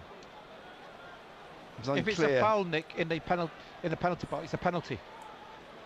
Well, it was a Coventry player who went down. The Sunderland player who was booked. He's looking at it again. Don't Here's foul. The corner from Eccles. Punched out, was it? Patterson got his fist to it, and Allen's trying to get it back on the far side, but it's out for a throw to Sunderland on the left. They'll be glad to get in. I tell you what, it's interesting that if he's given a yellow card to a Sunderland player in there, if it's a foul, it's a penalty, isn't it? Surely. Don't look at me. He's not given a penalty, he's given a yellow card, and the corner was retaken. Equa trying to get the ball away on the far side. We're in the creeping into the 6th minute of added time shortly. Played nearly 5 minutes. After all that pushing and shoving, there goes the half-time whistle. Boos. Yeah. Nathan, how are you doing, mate? Welcome on the channel. As the players come off, and yes, the usual lack of concentration in going into lack of concentration, and I just think at times we look a little bit disjointed. Yeah, it was Luke 09. You're looking at the players, and I don't think we look confident. One or two stray passes. You're looking at the role of maybe Barr playing as a centre forward. I think he looks lost. And you're just depending, for me, it looks as though you're just depending on a Jack Clark or Roberts. But then, even then, you need support. You need support from your midfield players or even your striker to make runs, to give you options. We haven't got that. The problem yet again is up front, isn't it? Apart from the lack of concentration, Barr is not comfortable playing where he is. Does he change it at half-time? Well, I hope so, because I just think you're looking at the team at the present moment, and when, you know, previously when we've seen Sunderland play, yeah, they've been playing and got some socials if you're interested in the socials. I just look at them and they don't look as confident as they have been in previous games. Yes, very interesting. God, I don't support no this Pritchard, team, of course, today. He's just ill, doing nothing so for your social media. They're doing nothing in the for second anything. Half. They have Burstow, Mayenda and Rusin in terms of attacking options. Crap every game there as well, though, as is O'Sheesh and Rigg. So he's got plenty of options. He's got plenty of options, and it's going to be interesting, his team talk. Yeah, it will be. It'll be interesting to see how long it takes him to make any changes ahead of the second half, which we'll have on BBC Radio Newcastle. It is Sunderland 0, Coventry City 1. Hi, I'm Rob Burland. In my next episode, I'm joined by Rowley, and I don't just mean that as a compliment. Go with the I mean, literally, are you ready for I this? can't Okay, wait for then. this one. This It's is on the them great husband and wife duo, Mike and Zara Tyndall, put your pet nicknames for each other and give me a few for the royal family too. For the Prince of Wales, he is known as One Pint Willie. If Barr comes out second half, I'll be in he's mind. not the best of drinkers out there, no. Sorry, sir. You're in so much trouble. 7. Sleep, Rob rave, available on the repeat. Total It's just Sport the same. podcast on BBC Sounds. With the new coach at all. Total Sport North East. BBC Radio Newcastle. Just a massive both of our sides a goal behind at half-time. Luton 1, Newcastle United 0 at Kenilworth Road. Andros Townsend after 25 minutes. And Sunderland 0, Coventry 1. Tatsuhiro Sakamoto on the stroke of half-time. We will be back with our respective commentary teams for the second halves in just about 10 minutes' time. We will start then by going through the rest of the scores from around the country. We'll start in the Premier League. The early game saw West Ham go above Newcastle United into 6th place in the table because they beat Manchester United by 2-0. Jared Bowen and Mohamed Kudus in the final 20 has gone minutes, home. Can't giving them all 3 points. How on earth do you play a bar in the 3 o'clock games, Fulham against Burnley is goalless. That's the game with Rebecca Welch from Washington in charge of that one. She's the first female referee to take charge of a Premier League match, and relatively drama-free in the first 45 minutes. Nottingham Forest against Bournemouth is also goalless, but Forest are down to 10 men. Willie Bawley sent off for 2 yellow cards inside the opening 23 minutes. He will be suspended for their game against Newcastle on Boxing Day.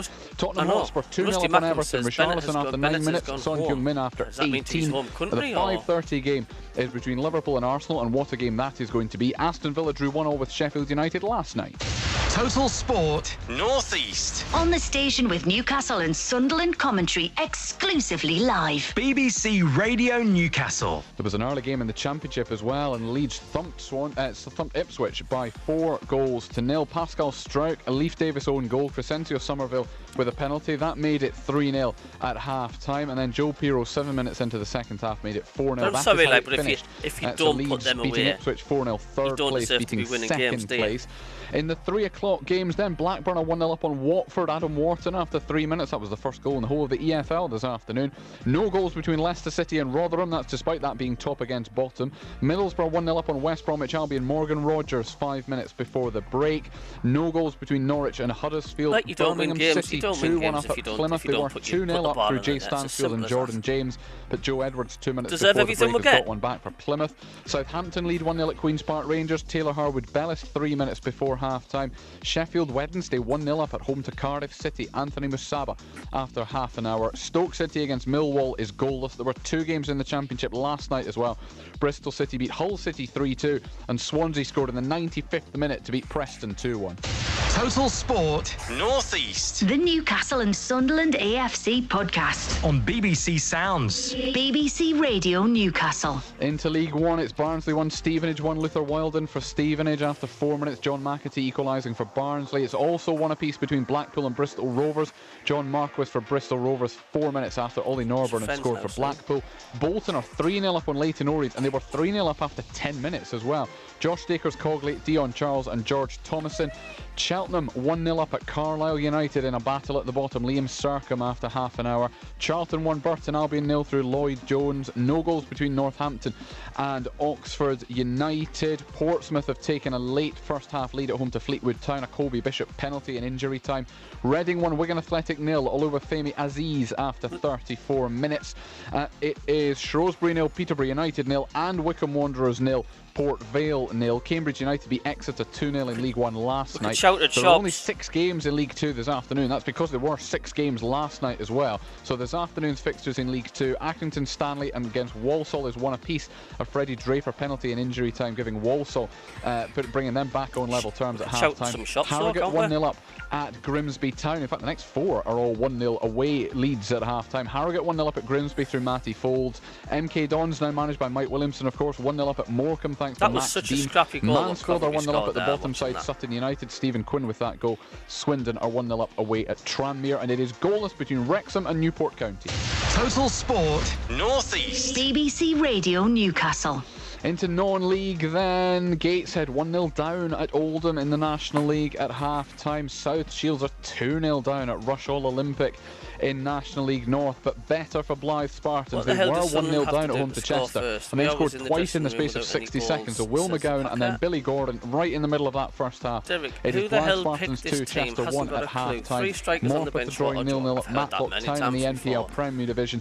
But our feature game this afternoon is in the NPL East Division. Hebburn Town at home to Grantham Town, and Paul Dixon can bring us a half-time report.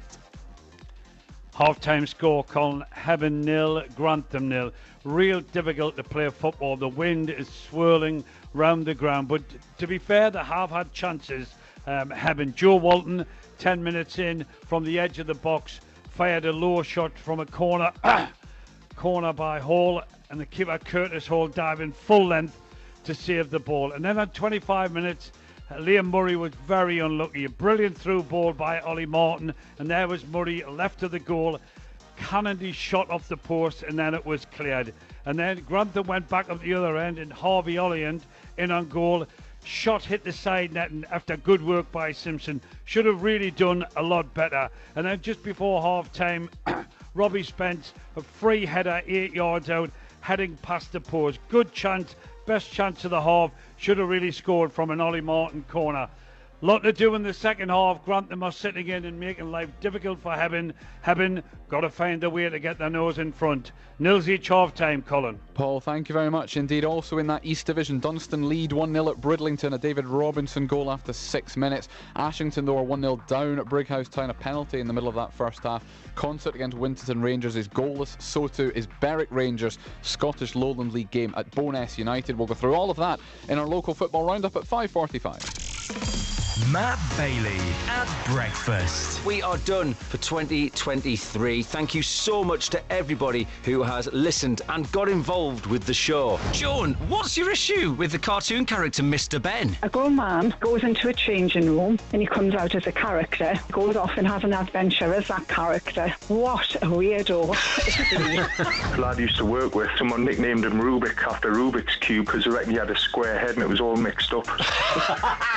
Have a good one, and we'll see you in 2024. Matt Bailey at breakfast. Weekdays from 6. BBC Radio Newcastle. Newcastle are 1-0 down at Luton at half-time. Sunderland are 1-0 down at home to Coventry at half-time. Last night in Rugby Union's Premiership, Newcastle Falcons lost their 11th match in a row. They were beaten 21-13 by Bristol Bears at Kingston Park.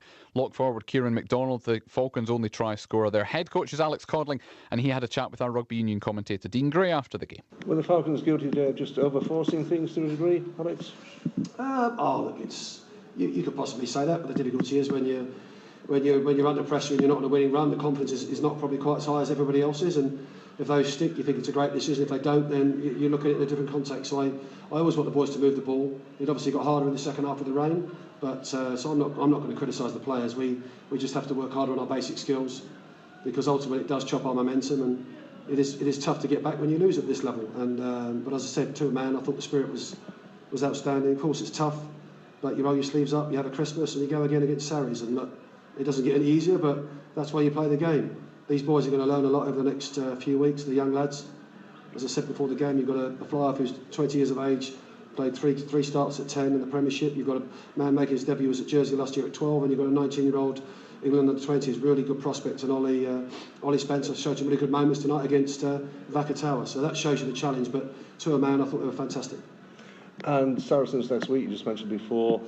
Thoughts on the squad so far? Anything crystallised in your mind? You've been through a lot of players, a lot of young talent there. Really difficult ask to go any side to go down to Stonex Arena and take anything from there. So, any thoughts about the selection of the squad? We'll attack the game as we have done every game. Like it's the only game for me out of our home games we've come incredibly close and could have and should have probably in all four. You could argue we haven't, and that was the only game that really got away against a really quality opposition. So look, we're going against the best, or the champions from last year, so what better way of just rolling your sleeves up and getting stuck in? We've got nothing to lose, there's no expectations, certainly no pressure on us. So we had that at Sale, and I thought the group were magnificent against the team that was top at that stage. So I said, first and foremost, I think it's important everyone has a good Christmas, spend some time with family, because ultimately, of course, sport's important, but family's more important. Indeed, Newcastle Falcons head coach Alex Codling there. The Falcons are at Saracens, like he's just said, on Saturday the 30th. Saracens lost 22-20 at Sale last night in a top-of-the-table clash. 3 matches taking place just now. Exeter are thumping Leicester Tigers, a 21-0 up in that one. They've not quite reached half-time yet. Sorry, they have. I hope they're getting shouted at, says the pack at Aka Andrew. Now we'll see what Beals made of. And Bath are what response we'll get from the second half. Absolutely. Some fairly significant rugby league news as well this afternoon. Newcastle Thunder will play in League One next season after all. So the Rugby Football League has approved the change of ownership of the club. There's got to be subs at the half-time. A new group of volunteers led by the chairman, Keith Christie, have satisfied the conditions for re-entry into the third tier. That application has been accepted today. The club are now saying they will continue to use Kingston Park as their home stadium. They've agreed terms with head coach Chris Thorman to continue in his role as well. They also say that work has already commenced on other areas, including player recruitment and matchday operational requirements. So some really positive news out of Newcastle Thunder this afternoon. We're looking for a bit more positivity, though, in our 2 commentary Coventry games this afternoon. Newcastle United 1-0 down at Luton. Matthew Raisbeck and John Anderson are on our FM frequencies this afternoon. Sunderland 1-0 down at home to Coventry City. Nick Barnes and Gary Bennett are on DAB Digital Radio and Freeview Channel 719. Back we go. Hi, I'm Kylie Minogue.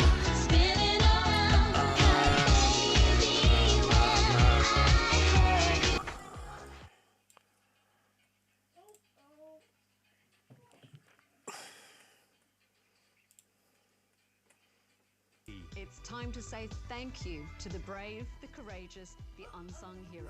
Incredible people have all been honoured at the BBC Make a Difference Awards. I'll be sharing their amazing stories with you and find out what makes them so special. Make a Difference Award winners, meet Kylie Minogue. Boxing Day morning from 9 on BBC Radio Newcastle.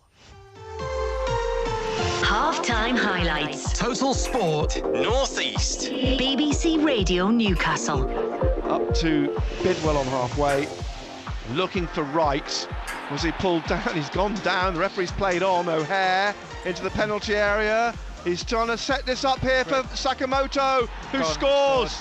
It's squeezed to Sakamoto, who somehow squeezed it in past Patterson into the bottom corner in the first minute of added time. Total Sport Northeast. Nick Barnes and Gary Bennett, MBE. BBC Radio Newcastle. Well, Coventry just emerging for the second half. Even midfield goals have dried up. Plot here in the Beals changes second half. To Why do we try and smuggle Jude down into the dressing room Russian and put feeding Joe's off shirt my on end. and wonder if anyone noticed. Notice, exactly. It's 45 minutes in which Sunderland have got to really score 2 goals. I think, Michael Beals does not want to get off to a losing start and probably not a draw either. I think he really needs to be looking at trying to take a win to Hull City on Boxing Day. His bench is Burstow, Mayenda, Rusin, Sealt, Aushish, Triantis, Rigg and Dak. So there are options there, but of course there's a caveat to that.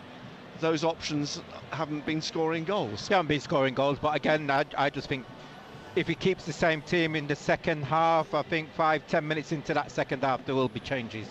Because I don't think we are, or it looks to me, any better under Michael Beals. Maybe that's the players, and maybe confidence-wise, manager-wise, relationship-wise, who knows? But it just looks at times a little bit disjointed to me. There was a fair bit of the ball being given away. Some passing was not exactly of the highest order, was it? And again, it falls down in that final ball. Yeah, that's right. And again, sometimes players themselves have got to take responsibility. Yeah, one more. We've seen with Roberts. He's asking for the ball back from Hume, from Huggins, didn't get it back. A couple of times Clark's got the ball, breaking for, and then he's looking around. We haven't got players who's making themselves available. Sunderland are out now. Patterson's headed down to the Roker end. The assistant just checking the nets. Coventry City in their sky blue, shirts with a sky blue and white stripe. On. They will get the second half underway, defending the north. Would you take a point now then, lads, or not? They had to make one change in the first half, a head injury to Ben Sheaf. And so Josh Eccles back in the side. He played against Leeds last week, and he comes in for the injured Sheaf. We're underway for the second half. The referee is Matthew Donoghue. The ball back with Eccles to Kitching, who drives this wide, looking for Sakamoto, the goal scorer, who's trying to flick it down past Hume, who knocks it away. It rolls in front of Mark Robbins, and the Dutchman Milan van Uijk gets it back to Bobby Thomas, back to the goalkeeper Bradley Collins. Can't be bottom half teams, he drives it away to the left, but straight to Dan Neal, who slips it inside to Roberts, trying to go round Allen, and a lovely little ball, and he dinks round him and still going, and then a foot in from Eccles, but only takes it to Barr, who's trying to get it across here to Hume, with Clark just behind him, and Clark crossing, looking for Neal, headed away though behind, off Neal for a corner. Sorry, what were you going to say? I'm just talking about, Roberts excellent, but then he wants options. Yes. Well, he goes down to take the corner on the right, Sunderland's third corner. We've cleared up the wide. Wasn't there a penalty when O'Nien got booked? It was because the play hadn't started. The ball whipped in by Roberts, headed away by Sakamoto. So had the whistle been blown, it would have been a penalty, but the referee hadn't blown his whistle. And so technically it wasn't in play, but O'Nien was booked regardless. So 1-0 to Coventry in the second half here on BBC Radio Newcastle. A ball evades Roberts to his frustration. Bidwell clears it up to Sims, who's trying to flick it on for right. Ekwa gets it again, plays it back to Ballard in the centre circle, now to Job in the middle, back to Ballard, to his right to O'Nien, and O'Nien to Ekwa. Ballard and O'Nien both on 8 yellow cards now this season, so it's sort of fairly ominous that in the coming weeks they'll probably be facing another ban, the pair of them.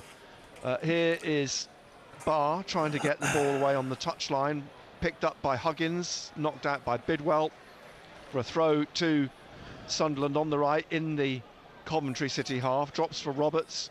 Roberts forced back out by Allen into the centre to Ekwa. Ekwa now need a big lad up there. Job on this left-hand side, and halfway inside the doesn't seem to be a Coventry team spirit. Half, Ekwa again, and then to Ballard, and Ballard with O'Nien on halfway out wide to Huggins.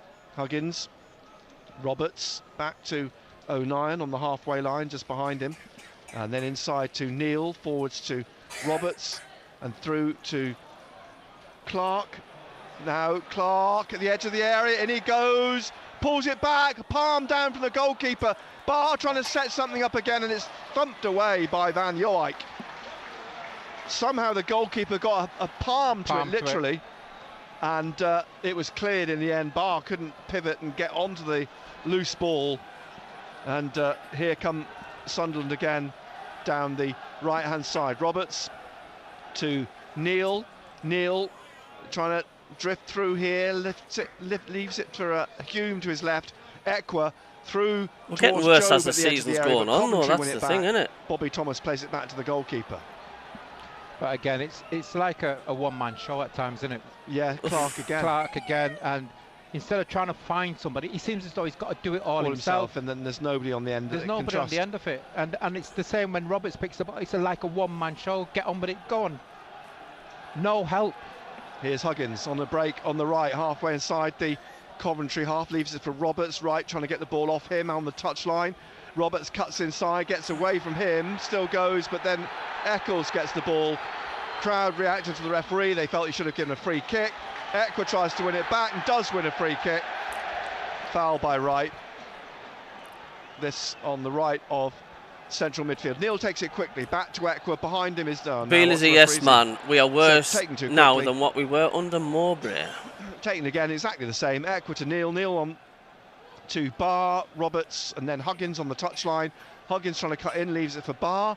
Barr trying to cut in, 3 defenders around him. He pushes it around one of them, tries to cross straight down to the keeper, who palms it down and catches it, and then bowls it out here on the right wing for Van Joijk, and it bounces away from him. The clock is ticking and the time's running out to Sunderland on the left. Job takes it inside his own half to Ekwa, back to Job on the left here. He flicks it inside to Hume, and now trying to flick it back inside again to Hume, and he plays it in the middle to Neal, and Dan Neal now out wide. Roberts head down, support from Huggins. Roberts has gone into the middle, through to Barr at the edge of the area, back to Roberts. Roberts trying to get this on his left, trying to slip it through to Job. Job to Clark, who tried to place it in past the keeper. Put your foot straight at him. Put your foot through it. Should have done, shouldn't he? Fulham 0, Burnley 1. That match, of course, being refereed by Rebecca Welsh. But that was an opportunity there. Norwich 1, Huddersfield 0. Opportunity there for Sunderland, but Clark's shot too weakly. Side-footed at the keeper. And Nottingham Forest 1, Bournemouth 0 in the Premier League. Here's Huggins on the right. 1-0 still to Coventry. Ballard out to Hume on the left-hand side. Back to Ballard. Sims in front of him, out to Hume on the left here, and he'll play it back. Happy Christmas from Sunderland FC, yeah? Patterson. Let's send the supporters Spurs home. 2, Everton 1. Here's O'Nien on the right, plays it down the line to Huggins, cutting along the halfway line, then into the urgent to change our Coventry formation. Half. Barr goes round one challenge, still going, trying to slip it through here to Clark. Clark onto his right, stabs it through here. Oh, and the shot from Jobe hits a defender. Half-hearted appeals for handball, but soon dismissed, and the ball cleared. Good run there by Barr. That was horrible, wasn't it? Turned back what he was by thinking Clark of there, to like. Jobe. Jobe swung a foot at it, but the defender right in front of him. And now Eccles brings it away through the middle, lays it off to Wright. Wright has got Sims in the middle. He's also got O'Hare there. Bidwell coming up on his left. Gets to the edge of the area, leaves it for O'Hare, who pushes it down to Bidwell, who crosses looking for Sims, but hooked in the air by Eckwer. Eccles brings it down, and then one by Barr. Possible break for Roberts. Needs some support though. Roberts against 4 Coventry defenders. Still going, gone round 1, still going, gone round 2, and it goes down. Ball is cleared, no penalty. Jobe shoots, crashes off, possibly Barr. Comes back out to Neil. Neil puts it back in again, and it's going to go for a free kick for a foul by Clark. Foul.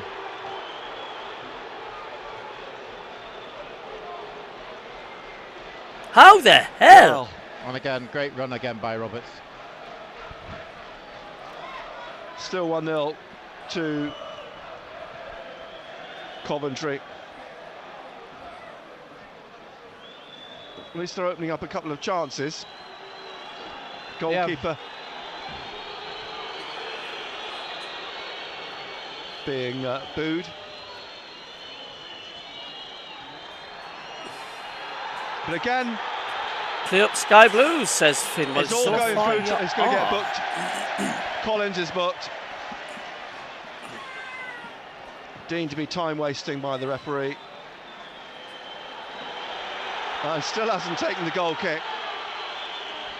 Bradley Collins then with the free kick, but again Clark was involved in that. Again they're looking for Clark in these moves. Roberts unlucky. Great skill in the run he made, but here's O'Hare down the right now. Sakamoto wide. O'Hare still going, gets into the penalty area. Watch the replay of it. It's a blatant, the ball rolls to penalty Sakamoto. when he shows you from one of the angles. Hume chests it out. He just totally clips his down foot. To him to find Jobe if he can, but beaten to Judge it by for yourself, Jamie but Allen. I think that's O'Hare a Stonewaller again. It down to Hume. Hume gives the ball away to Sims. Sims back to Jamie Allen in midfield. Scruffy. And Allen now looking to get it down the left to right.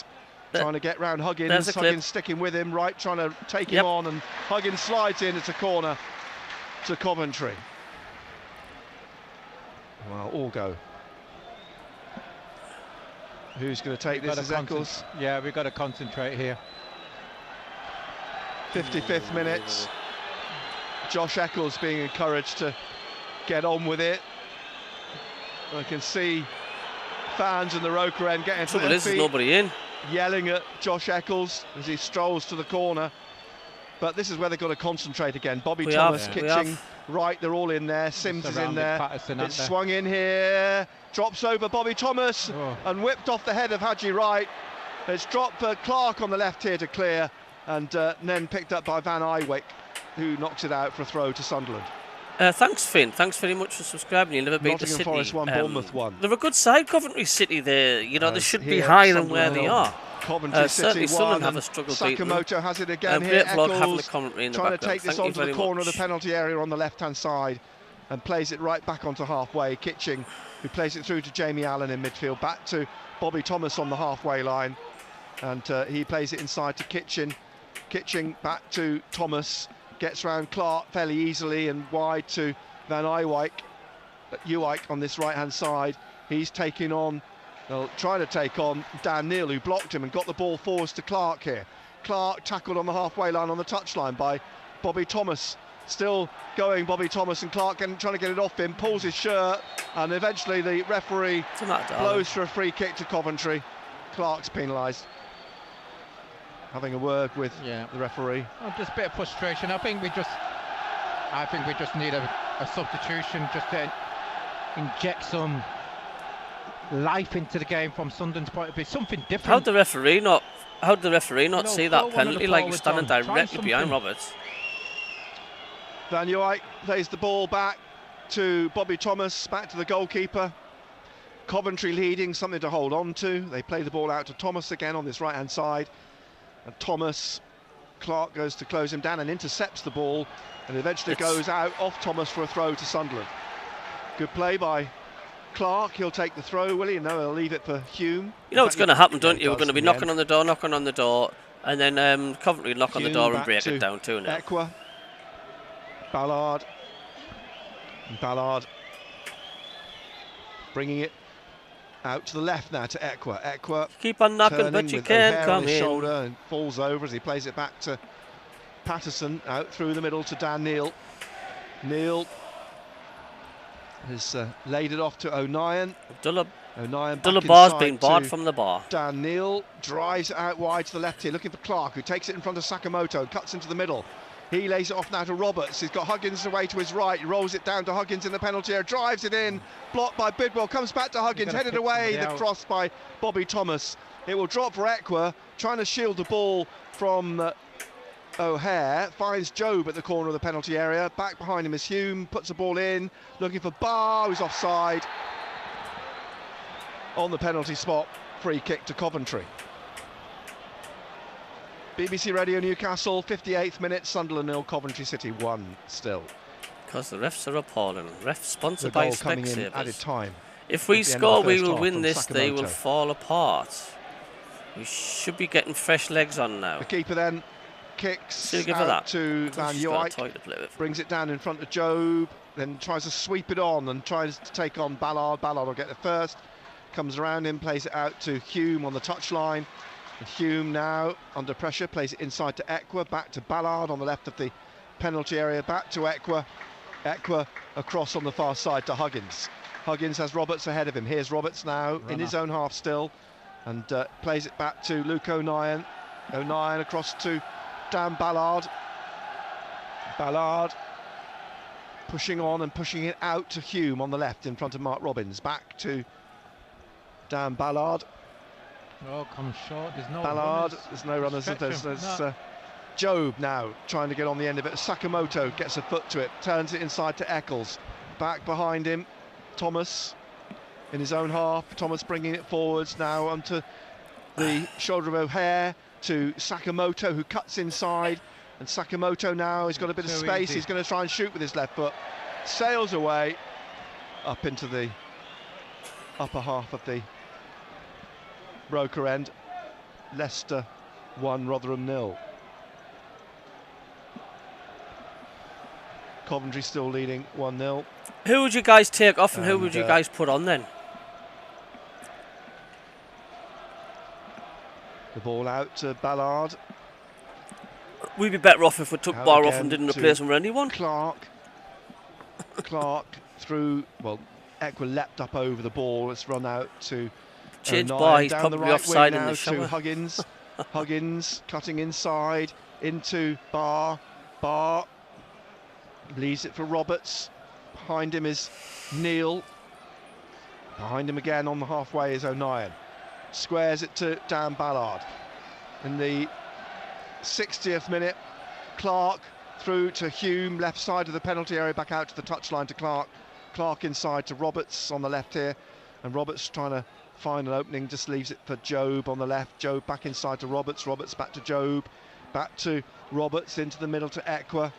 Equa now lifting it through, looking for Hume's run, but Sakamoto eventually gets ahead on it. It drops for Equa though, wide on the left on the touchline. O'Hare is pushing him back out into his own half to Ballard, into the middle to O'Nien. Sims goes to close him down, played through to Barr. Barr twists in front of right, now cutting across the front of the centre circle, still going across here and laying it off to Clark on the left-hand Sunderland, side. give the fans a Christmas trying to get in here, would you? Past Sakamoto onto his right were you seeing that? run. Eccles, he's fouled, Eccles brings him down. Free kick, couple of yards outside the penalty area on the left. We need Christmas cheer. The Sunderland fans want to go. Nottingham Forest 1, Bournemouth 2. There's some movement on the touchline. Dak, Burstow, Aushish. Good player, Sakamoto. Does it absolutely signal a change is about to be made? Michael Beals in conversation with Mike Dodds. Clark and Roberts over the ball. 62nd minute. Left side of central midfield, a couple of yards outside the penalty area, 3 in the Coventry wall.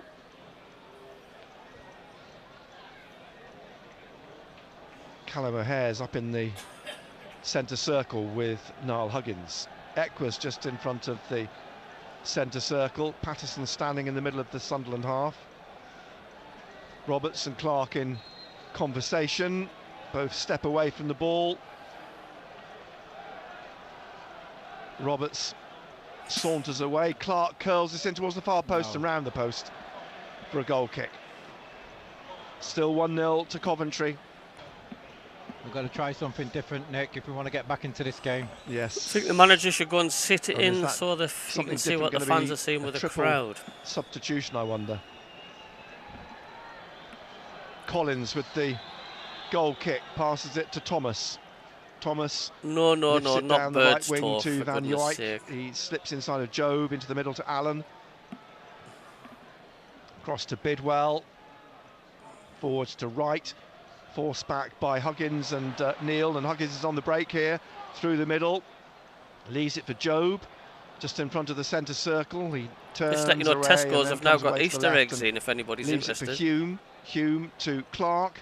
Clark now looking for the run of Job down the left of the penalty area. He needs help. And Clark still with him here on the left wing. Clark now cutting inside. Crosses over Barr's head, headed out by Van Dijk. It's picked up by Eckwer down the left to Clark, and then a chase for Sims and Neil, and Sims gets a foot to it and finds O'Hare on the right hand side, and O'Hare now wide on the right wing. Hume's gone with him. O'Hare trying to shake him off, and in the end it's a throw to Coventry, taken quickly, looking for Sakamoto. Across comes Ballard. Leicester 2, Rotherham 0. Here's Job. Callum O'Hare tries to go through him. Job keeps to his feet. I think Terry would be wishing he watched the game in Wincy's Bar and Grill. O'Hare comes away from him though, and Barr gets it to Roberts. Lovely little touch, but Bidwell pulled him back. She's rushing on for Bar and Eckwer for me. Come on, Beals, sort this mess out with your job. Nothing like getting a nice warm feeling. Tension's a lot better in the second half. Warm feeling watching this match. Playing with a bit more purpose. Free kick will have to be taken again because Matthew Donohue's still booking Jake Bidwell. And nice warm feeling, Doug. Huggins. More like sitting on the end of Roker Pier and you're up at your underpants and out else. Neil back to O'Nien again. Across here to Ballard. Ballard forwards to Hume. Hume inside to Job. Job with O'Hare on his shoulder. Plays it to O'Nien. Down the right, Huggins on the halfway line, touchline cutting in along the halfway line and plays it back behind him to Luke O'Nien. And 65th minute, it's Neil to Roberts. Roberts back here to O'Nien. And now to Dan Neil. He leaves it here for Ballard. Ballard brings it over the halfway line, down the left. He lays it off to Clark on the left-hand side. Sakamoto goes with him. Clark into the penalty area, slipped it into Hume. Hume onto his right, blocked by too many defenders. Comes out to Eckwer, to Hume, to Joe, back to Eckwer. Eckwer now being closed down by O'Hare, trying to find Dan Neil, taking it onto his right, left, and just leaves it for Hume. Nobody there. Hume playing it across to Roberts on the right side of the penalty area. In the box he goes, and it's put behind the cross by Kitching. Just a sea of blue shirts, blocking absolutely everything that's getting thrown at them at the minute. Packing the penalty area with defenders. Corner from the right-hand side then for Sunderland at the north end. Roberts with it. And he comes forwards and whips it in with his left foot. It's dropped off Job for Ballard. He can't get on the end of it. It's cleared. Comes back out to Huggins. Finds Eckwer. Eckwer looks to put it back in the penalty area. Looking for Ballard still. Gets his head on it, but straight into the hands of the goalkeeper.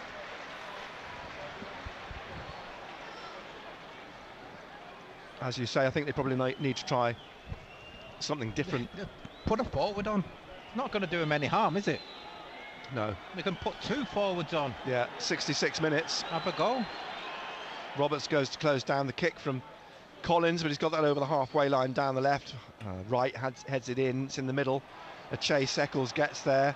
Trying to knock it on for Sims, but it's headed away by Ballard, straight to the feet of Eccles, and it opens up for O'Hare, pushing it down the left for Wright. Right down into the penalty area on the left-hand side, pulling it back to O'Hare. It is, that's it. Right foot shot in the back of the net. Oh, God. 2-0 to Coventry, and Callum O'Hare has doubled the lead in the 67th minute. We lost 2 challenges in the middle of the park. You know, the ball's bounced. Equa's not attacked the ball or won the ball. Then Ellingham hasn't done it. And it's allowed Coventry to counter-attack on us. And it was once again, Alson and they come up bang. Left-hand side opened up for him totally. So O'Hare just had to race in on it. And easy. Smashed it into the right side. And I've said to you before, Nick, we look disjointed. We're second best, especially in the middle of the park. Yeah. We're going to stop. Come on, you City, win this 6 points off the playoffs. Yeah, you're finishing, you're putting the ball in the net, and that's something we aren't doing. They're making a triple. Yeah, they're making a triple change. Yeah. The owners are going to get some backlash here, I tell you. You watch. O'Hare's coming off, and Casey Palmer's. You watch the fireworks happen here. Jamaican international midfielder. Good player. Allen's coming off. And will be replaced by Latibaudiere, another Jamaican international. Again, he started last week at Leeds. He's going to come on. It is like Sims it absolutely is for De Silva. Sims is off as well. And De Silva, the Welsh. He could be a Welsh international. Was called up last November, potentially to be a Welsh player, though he's nominally English. His grandmother is Welsh. So the 3 changes: Palmer, Latibaudiere, and De Silva. Game over now, I think. That's O'Hare, what I do think as well. Allen and Sims, with Coventry now leading 2-0. Social media is now saying a relegation battle now on. I doubt it. Beal will change things in the 85th minute. Plymouth won, Birmingham 3. It's amazing what happens when you shoot the ball, for goodness sake. No changes as yet, but they're going to make one. What is effing wrong with this club? We can't even beat any teams in the bottom half. Getting worse, not better. Absolute shambles all over the pitch. Anyone that says otherwise does not know football at all. Should have made changes earlier. Definitely the new manager bounced this. We're all over the place now, Nick. You know, we're playing for pride now. It is very much. Here's Palmer trying to head the ball through to Wright. Looks as though he's gone up front. It's gone out for a throw. They're going to start. They're going to start aiming the abuse and stuff. To Coventry on the far side. Speakman's going to get it. Halfway inside the Sunderland half. Boycott the next home game. This is a disgrace. Chronicle boos from the Roker end behind that goal, and quite a few fans are heading for home already. That's a good Championship manager out of work. Getting him in. Now still going, and down goes Patterson, loses it. It's picked up by Palmer again. 3-0. Absolutely bits and pieces at the back. 3-0 now. He's just come on as 3-0. Passes an initial save spilled, and Palmer just whipped the ball away from him and into the empty net. Yeah. Sunderland 0, Coventry 3. An afternoon to forget. Nick, listen, we called it earlier on. They're all over the place. Yes, they are. You look at the players and you can see they're not playing with any confidence. You look at Patterson there. Dear. A simple save, it's come out of his hands. Yes.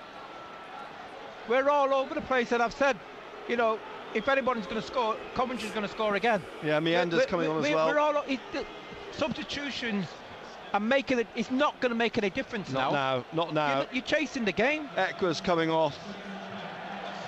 Meander's coming on.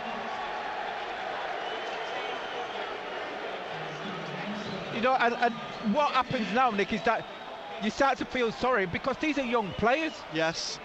You're looking around and you're thinking, where's the experience coming from? Bar's coming off as well for Ashish. Merry Christmas from Dreyfus, Speakman and Beal. Sunderland, catastrophic really second half. 2 catastrophic goals conceded second in half. 3 Oh, minutes. it's no good bringing the subs on now, is it? 3-0 down now. we're playing for pride, because this can go 4 or 5.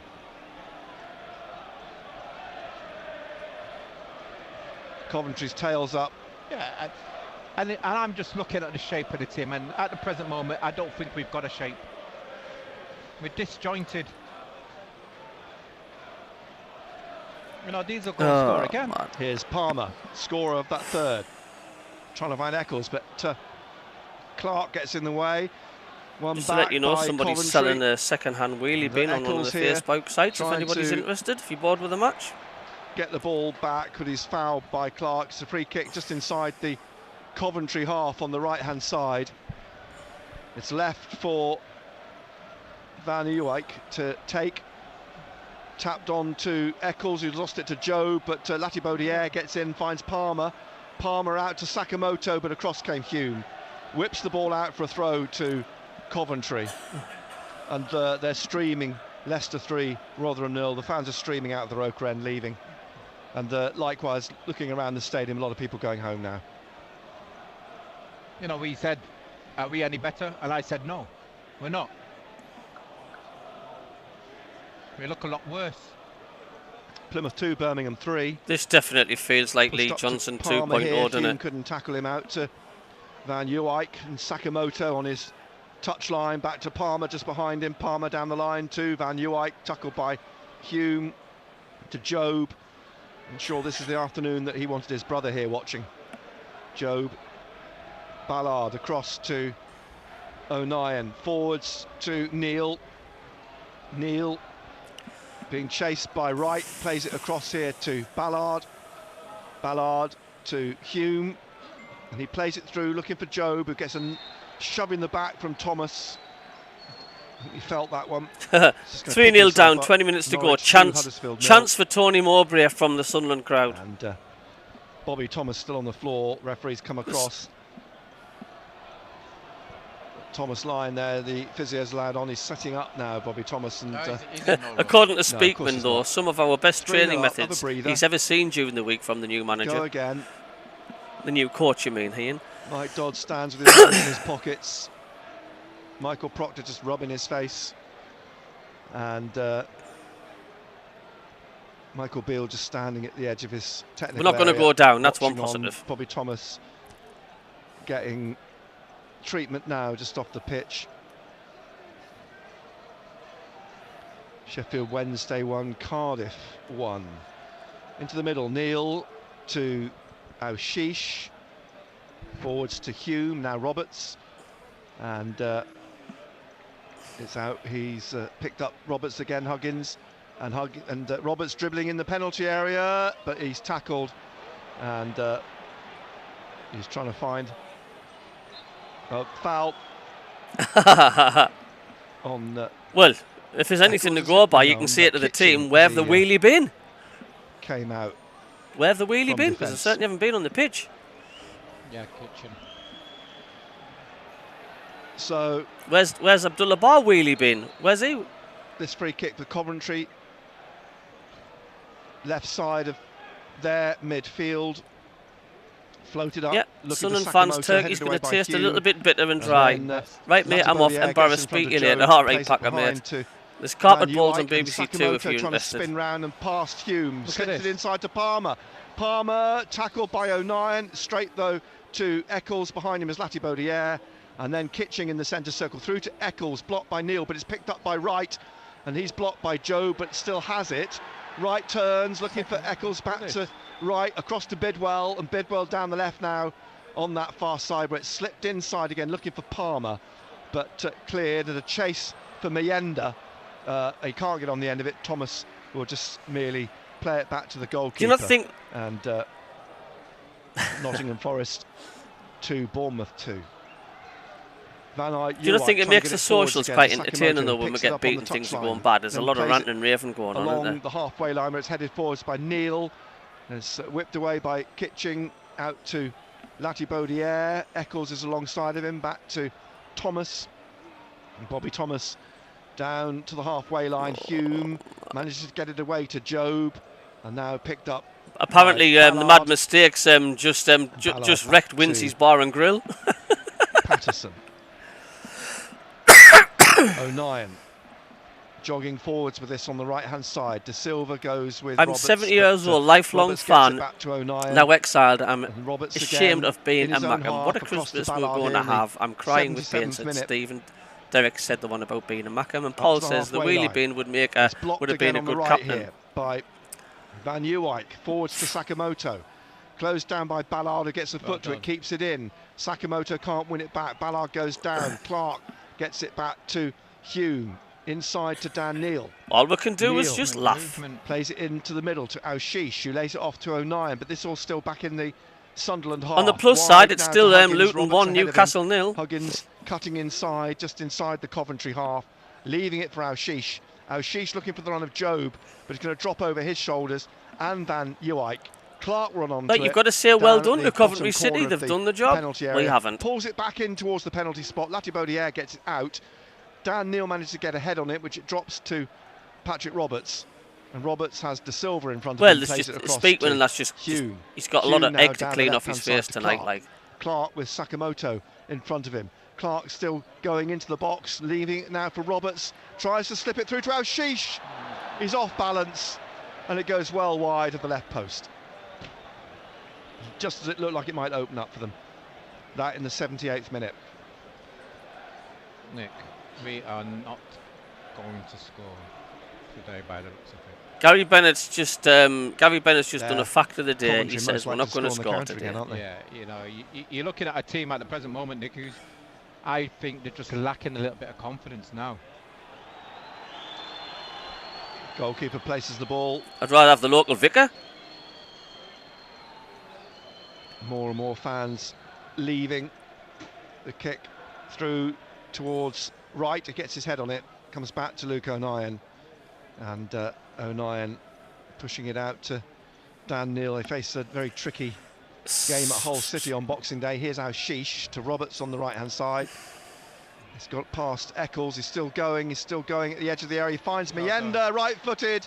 And that's over the angle. Took it from the 18-yard line, tried to hook it in the top right corner, but sails wide. Hello, Thane, how are you doing? Sack the board, going nowhere near under this regime, and this is from Thane. Sack the board, going nowhere with this regime. No price at Stephen. And then what? Derek says, get Quinn and Phillips back. 16 shots and 4 on target, says Colin. Dribble, get in the box. Try to create something for themselves and get the shot away. Here's Ballard on halfway, slips it inside to Dan Neil. 3-0 Coventry lead in the 80th minute. Hume down the left to Clark. Clark now trying to get away from Palmer. He's on his own. Clark still going into the penalty area. Tackled by Eccles. Seeing the owners are just doing the opposite, mate, to what the fans are went down far too easily. I mean, the majority of fans did not want Tony Mowbray gone. They weren't happy with him getting booted.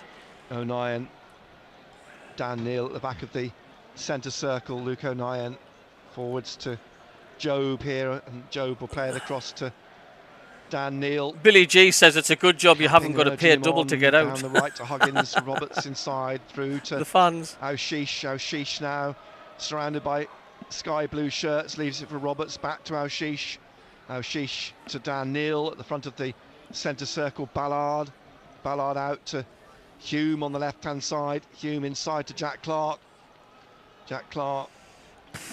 just looking for options. Huggins waving for it on the far right hand side. It's come back though to should we just sing Christmas songs for the last 10 minutes continuously just to keep the spirit going on Clark. Here's Roberts wide on the right, and player's gone down now. Sheesh is the boys have left the bathroom door Huggins has gone down. He's twisted his knee. It doesn't look good. Doesn't look good there. Parsnips. It doesn't look good at all. Parsnips. I mean, he was waving his hand in the air when he went down. Straight away. I hope it's not serious. Fingers crossed it's not. That would really cap the afternoon, wouldn't it? Huggins receiving treatment now at the moment. Mowbray was doing well for you. Was there a disagreement with the owners? I don't know, Finn. I don't know, mate. Are we any better off? Well, the most obvious response to that, it would be no, wouldn't it, after a 3-0 defeat? Yeah, and then you would be thinking, where did we go wrong? In the selection of the team, the formation. Can't beat Christmas pigs trotters, man, Jacob. Playing up without a striker. Relying can't too beat much Chris, on you Jack can't Clark beat Christmas pigs trotters, leave them Patrick alone. Roberts. But saying that, defensively, all of a sudden we do not look solid, do we? I don't think he has. We look like we're going to concede. We look nervous. Well, they're running on the pitch straight away with the stretchers. Receiving treatment on the pitch. Stretchers coming on. I think it is more worrying than we'd hoped, because the stretcher's being carried on here, and this is wretched luck for Niall Huggins. I think the afternoon can't get any worse. No.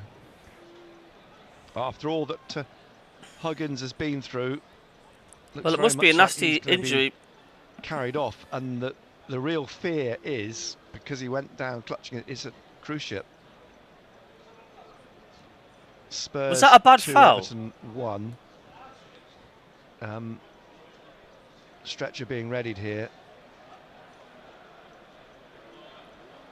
Very, very worrying for Huggins. Very disappointing. Is his leg broke, has it? Mienda just stands in the middle of the pitch, staring up at the north stand for a minute. Players milling about, and a lot of them must be thinking, what on earth has happened? What has gone wrong this afternoon? They've only what a different story it might have been if he'd scored in the 20th minute. Instead of living up to his name. Yes, but it wasn't to be, and it was Coventry who scored in the first minute of added time at the end of the first half, and twice more within 3 minutes. So don't think he's broke his leg. I think it's more like if it's popped out the socket, the knee or something. On that far side. Dislocated his knee joint mid-run. And that's bleak to watch.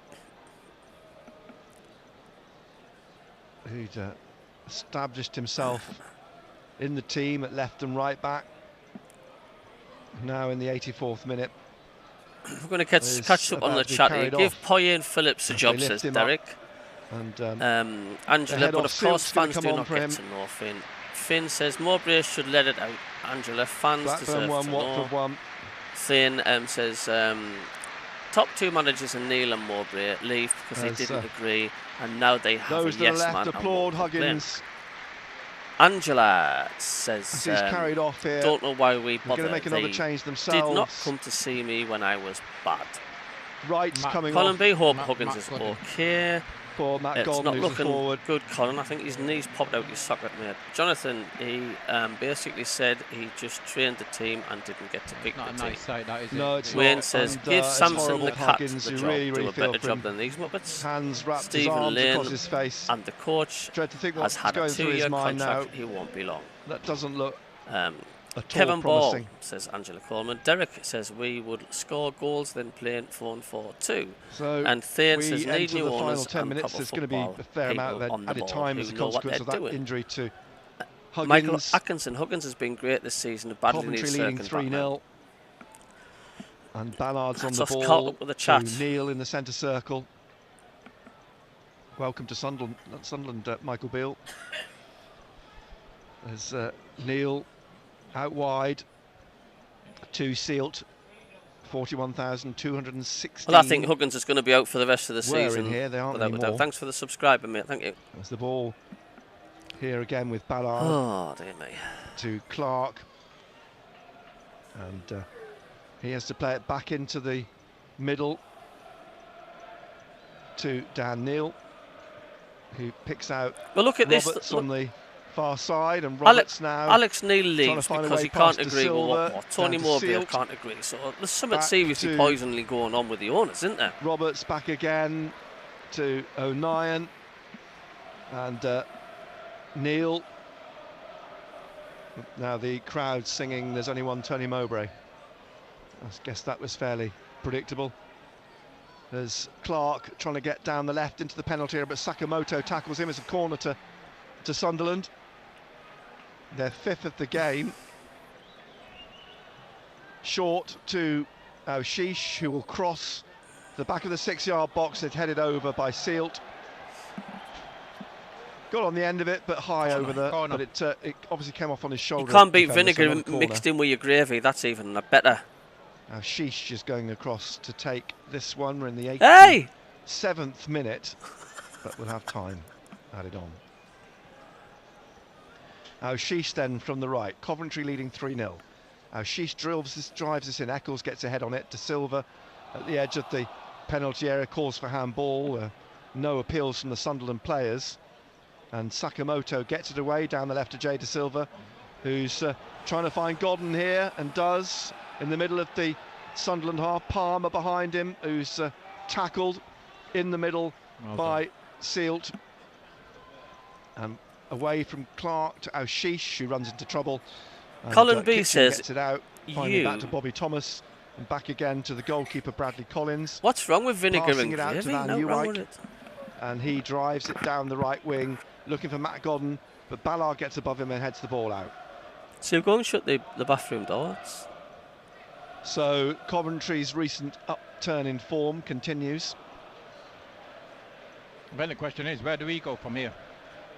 We got a game on Boxing Day. Short turnaround. Away from home. How do we go about it? Palmer's fouled. We need proven experience, and our season is over. I know. Frustration. And free kick wide on the right, halfway inside the Sunderland half. Do we stick with what we're doing with a model in regards of the striker, or do we go and get an experienced striker? Well, we could only wait until January, can't we? I mean, it's been said there, you know, if they need to get someone in, they will. That wasn't, you know, dismissed by Christian Speakman this week. But are they going to react to one game, or they wait to see what happens over this Christmas period? Sheffield Wednesday 1, Cardiff 2, Blackburn 1, Watford 2. Collins playing the ball out here to Van Nieuwijk. Van Nieuwijk back again to Thomas, back to his goalkeeper. And the goalkeeper passing it out to Latibaudiere, who plays it out wide to Bidwell on the left for Coventry, who are pushing forwards again in search of a fourth. Bidwell still going. Godden's calling for it in the middle. He's travelled down to De Silva, who's got it back now to Bidwell, who's tackled over on that far side by Dan Neil. In the corner, it's battling for it, Sealt and De Silva. It finally goes out for a Sunderland throw. Plymouth have come back from 3-0 down to 3-3. Plymouth 3, Birmingham 3. Unfortunately, Sunderland have gone 3 down, and there seems to be no reply, and there won't be. We're in the last minute. We'll see shortly how much time will be added on. I think we should do the 12 days of Christmas Sunderland version. Niall Like the 12th Huggins day on the first carried day off of on a Christmas. stretch when his knee Our owners give to buckled. me, and I think we should just do a full version. Bidwell gets the ball through, looking for Palmer. O'Nien comes across, blocks Palmer, the attempt to get it clear. De Silva gets it back to Casey Palmer, and it's out for a corner. And the question is, Nick, you know, we've got a game against Hull City on Boxing Day. You need experience now we're in a little bit of a bad run. A bad spell at the present moment, not just on the field, but off the field. Then you're looking for guidance. Where is it going to come from? 7 minutes added on. Where's the guidance going to come from? You know, you're looking on that pitch. Who's going to give us that guidance, that responsibility? Awful performance. We look the exact same tactically, but defensively and going forward is the worst Sunderland. I've seen this season. Away I think that's a bit of a on exaggeration the right-hand now, side, lads. or was it Aushish on the right-hand side? He's swung it Awful across here looking for performance. We Clark. look the exact same Cut out tactically, though by but defensively and Sakamoto, going forward, it's the worst we've been this lays season. the ball off behind him to Bobby Thomas. Out to Van Nieuwijk, back inside to Latibaudiere, gives the ball away to Ballard. Ballard back to Aldo. Hume. Hume inside to Dan Got a Neil. Rangers fan, I think, Palmer just trying come to in get the ball off him, the but chat Neil room just here. skips away from Beal him is and not plays the it out answer, wide now, trust looking me. for Patrick Roberts. Roberts taking on De Silva, cutting inside, laying the ball off behind him to Neil. And Neil just inside the Coventry half to Roberts. I could do a better job, says Derek. Sealt leaving it for Roberts. And back to Sealt. Back again on the halfway to Dan Neil. You know, we're losing 3-0. Through the middle, Job trying to get off Latibaudier's shoulder. Colin B, MT's our strikers. Palmer trying to get through the middle. Dan Neil trying to stop him. On the first day of Christmas, our honours gift to me, 6 players from the non-league. And he's no one tackled, or he's holding off the tackle of challenge of Aushish, gets it back. I'd rather Russian and Miendo, Birdsall start over, Bobby but Thomas. Any one of our strikers and then again, Thomas puts his foot half. through it down this right-hand side. Casey Palmer comes down off him, out for a throw to Sunderland. Halfway inside the Coventry half. Hume will take this throw. We played nearly 2 minutes of the minimum 7. Do you know what's really nice when it's cold? Clark swings it back cucumber to juice. It's lovely. Luke O'Nien. O'Nien to Sealt. Sealt leaves it for Patrick Roberts. Roberts here to Ballard. And Ballard just steps on it for a moment and he's trying to think about what to do. Plays it square left. Hume back to Will you Ballard, tell him, please, he was a bit furious. I think he was suddenly put under pressure by Matt Godden. Ballard's still having to do this on his own, and of course it's knocked away from him in the end. Through Godden to Sakamoto. Sakamoto back behind him. It's worrying. To Eccles, who gets Cheers it again for the here. stream, says Colin, you're welcome. Back to Palmer. Breaks possibly through the middle now, and played out by De Silva to the right to Eccles. De Silva comes in support, leaves it for Eccles again on this right-hand side, and Eccles, as Neil's trying to get the ball off him, pushes him over. My mate Scraggen says our owners, mate, are an absolute disgrace appointing this so-and-so he finds, or tried to find players out of Sealt, position, and Bar Bidwell again just whipped through the middle and couldn't pass the parcel, never mind football. The game changer for me was when Bar Hume hit over the bar Neil, from half a yard 3 minutes out. Of the 7 played, Coventry leading 3-0. Roberts jogging forwards again, taking on De Silva, still going into the penalty area, trying to shoot with his left straight to the goalkeeper. We better watch the FA Cup game behind the sofa. I don't know about that. Again, you know, because the Newcastle looks like they're going to lose to Luton. You know, your Jack Clark's frustrated. You know, they can't do any more, can they? No, they can't. And you're just looking around there, and 1 or 2 players have not been in this position before. Thanks, Aldo, mate. All the best, fella. The Middlesbrough game, wasn't it? Earlier in the season. Yeah. Was that 4-0? 4-0. Yeah. Here's Roberts trying to get through again, but it's stabbed away. It comes to Job. Job out wide now to Dan Neil. Neil behind him is Job inside to Roberts. Job back onto halfway to O'Nien. 3 minutes left. O'Nien to Job. This is wide on the right. Bournemouth have taken the lead against Forest. Of course they are. They've got everybody back behind the ball. Godden waiting for a ball out. We can pass it around as counter-attack. Aushish wide, putting the ball back into the back of the penalty area. Headed out firmly by Bobby Thomas, who's fouled by Sealt. Ekwa also, I'd start Mateto over him when he's fit. Ekwa has not been anywhere near the level he was before the injury. Lazy on the ball, afraid to shoot, a lot missed 3 points passes. in the bag. They're probably going to leave with a clean sheet. And thanks, Michael Beal is left scratching his head as to hi to Summer. Where do we go from here and what went wrong? Summer's got a bit of a cold at the moment, which is all right. With the free kick. I think he's mostly realised now, seeing this game, that how difficult it is to DJ play Krabby, without, who's Krabby? Without an striker. Here's Aushish trying to get the ball into Mienda. It's defended, but it comes back to Aushish, who drives it straight at Collins for a corner. Watford 2-1 up. Another corner for Sunderland taken short. Great vlog, defo be back again. Have a good Christmas. And you too, Finn, mate, and good luck for the rest of the season. And well done on today's convincing win, mate. All the best to you, fella. Watford 2-1 up. Merry Christmas, Finn, yeah. Nottingham Forest 2, Bournemouth 3.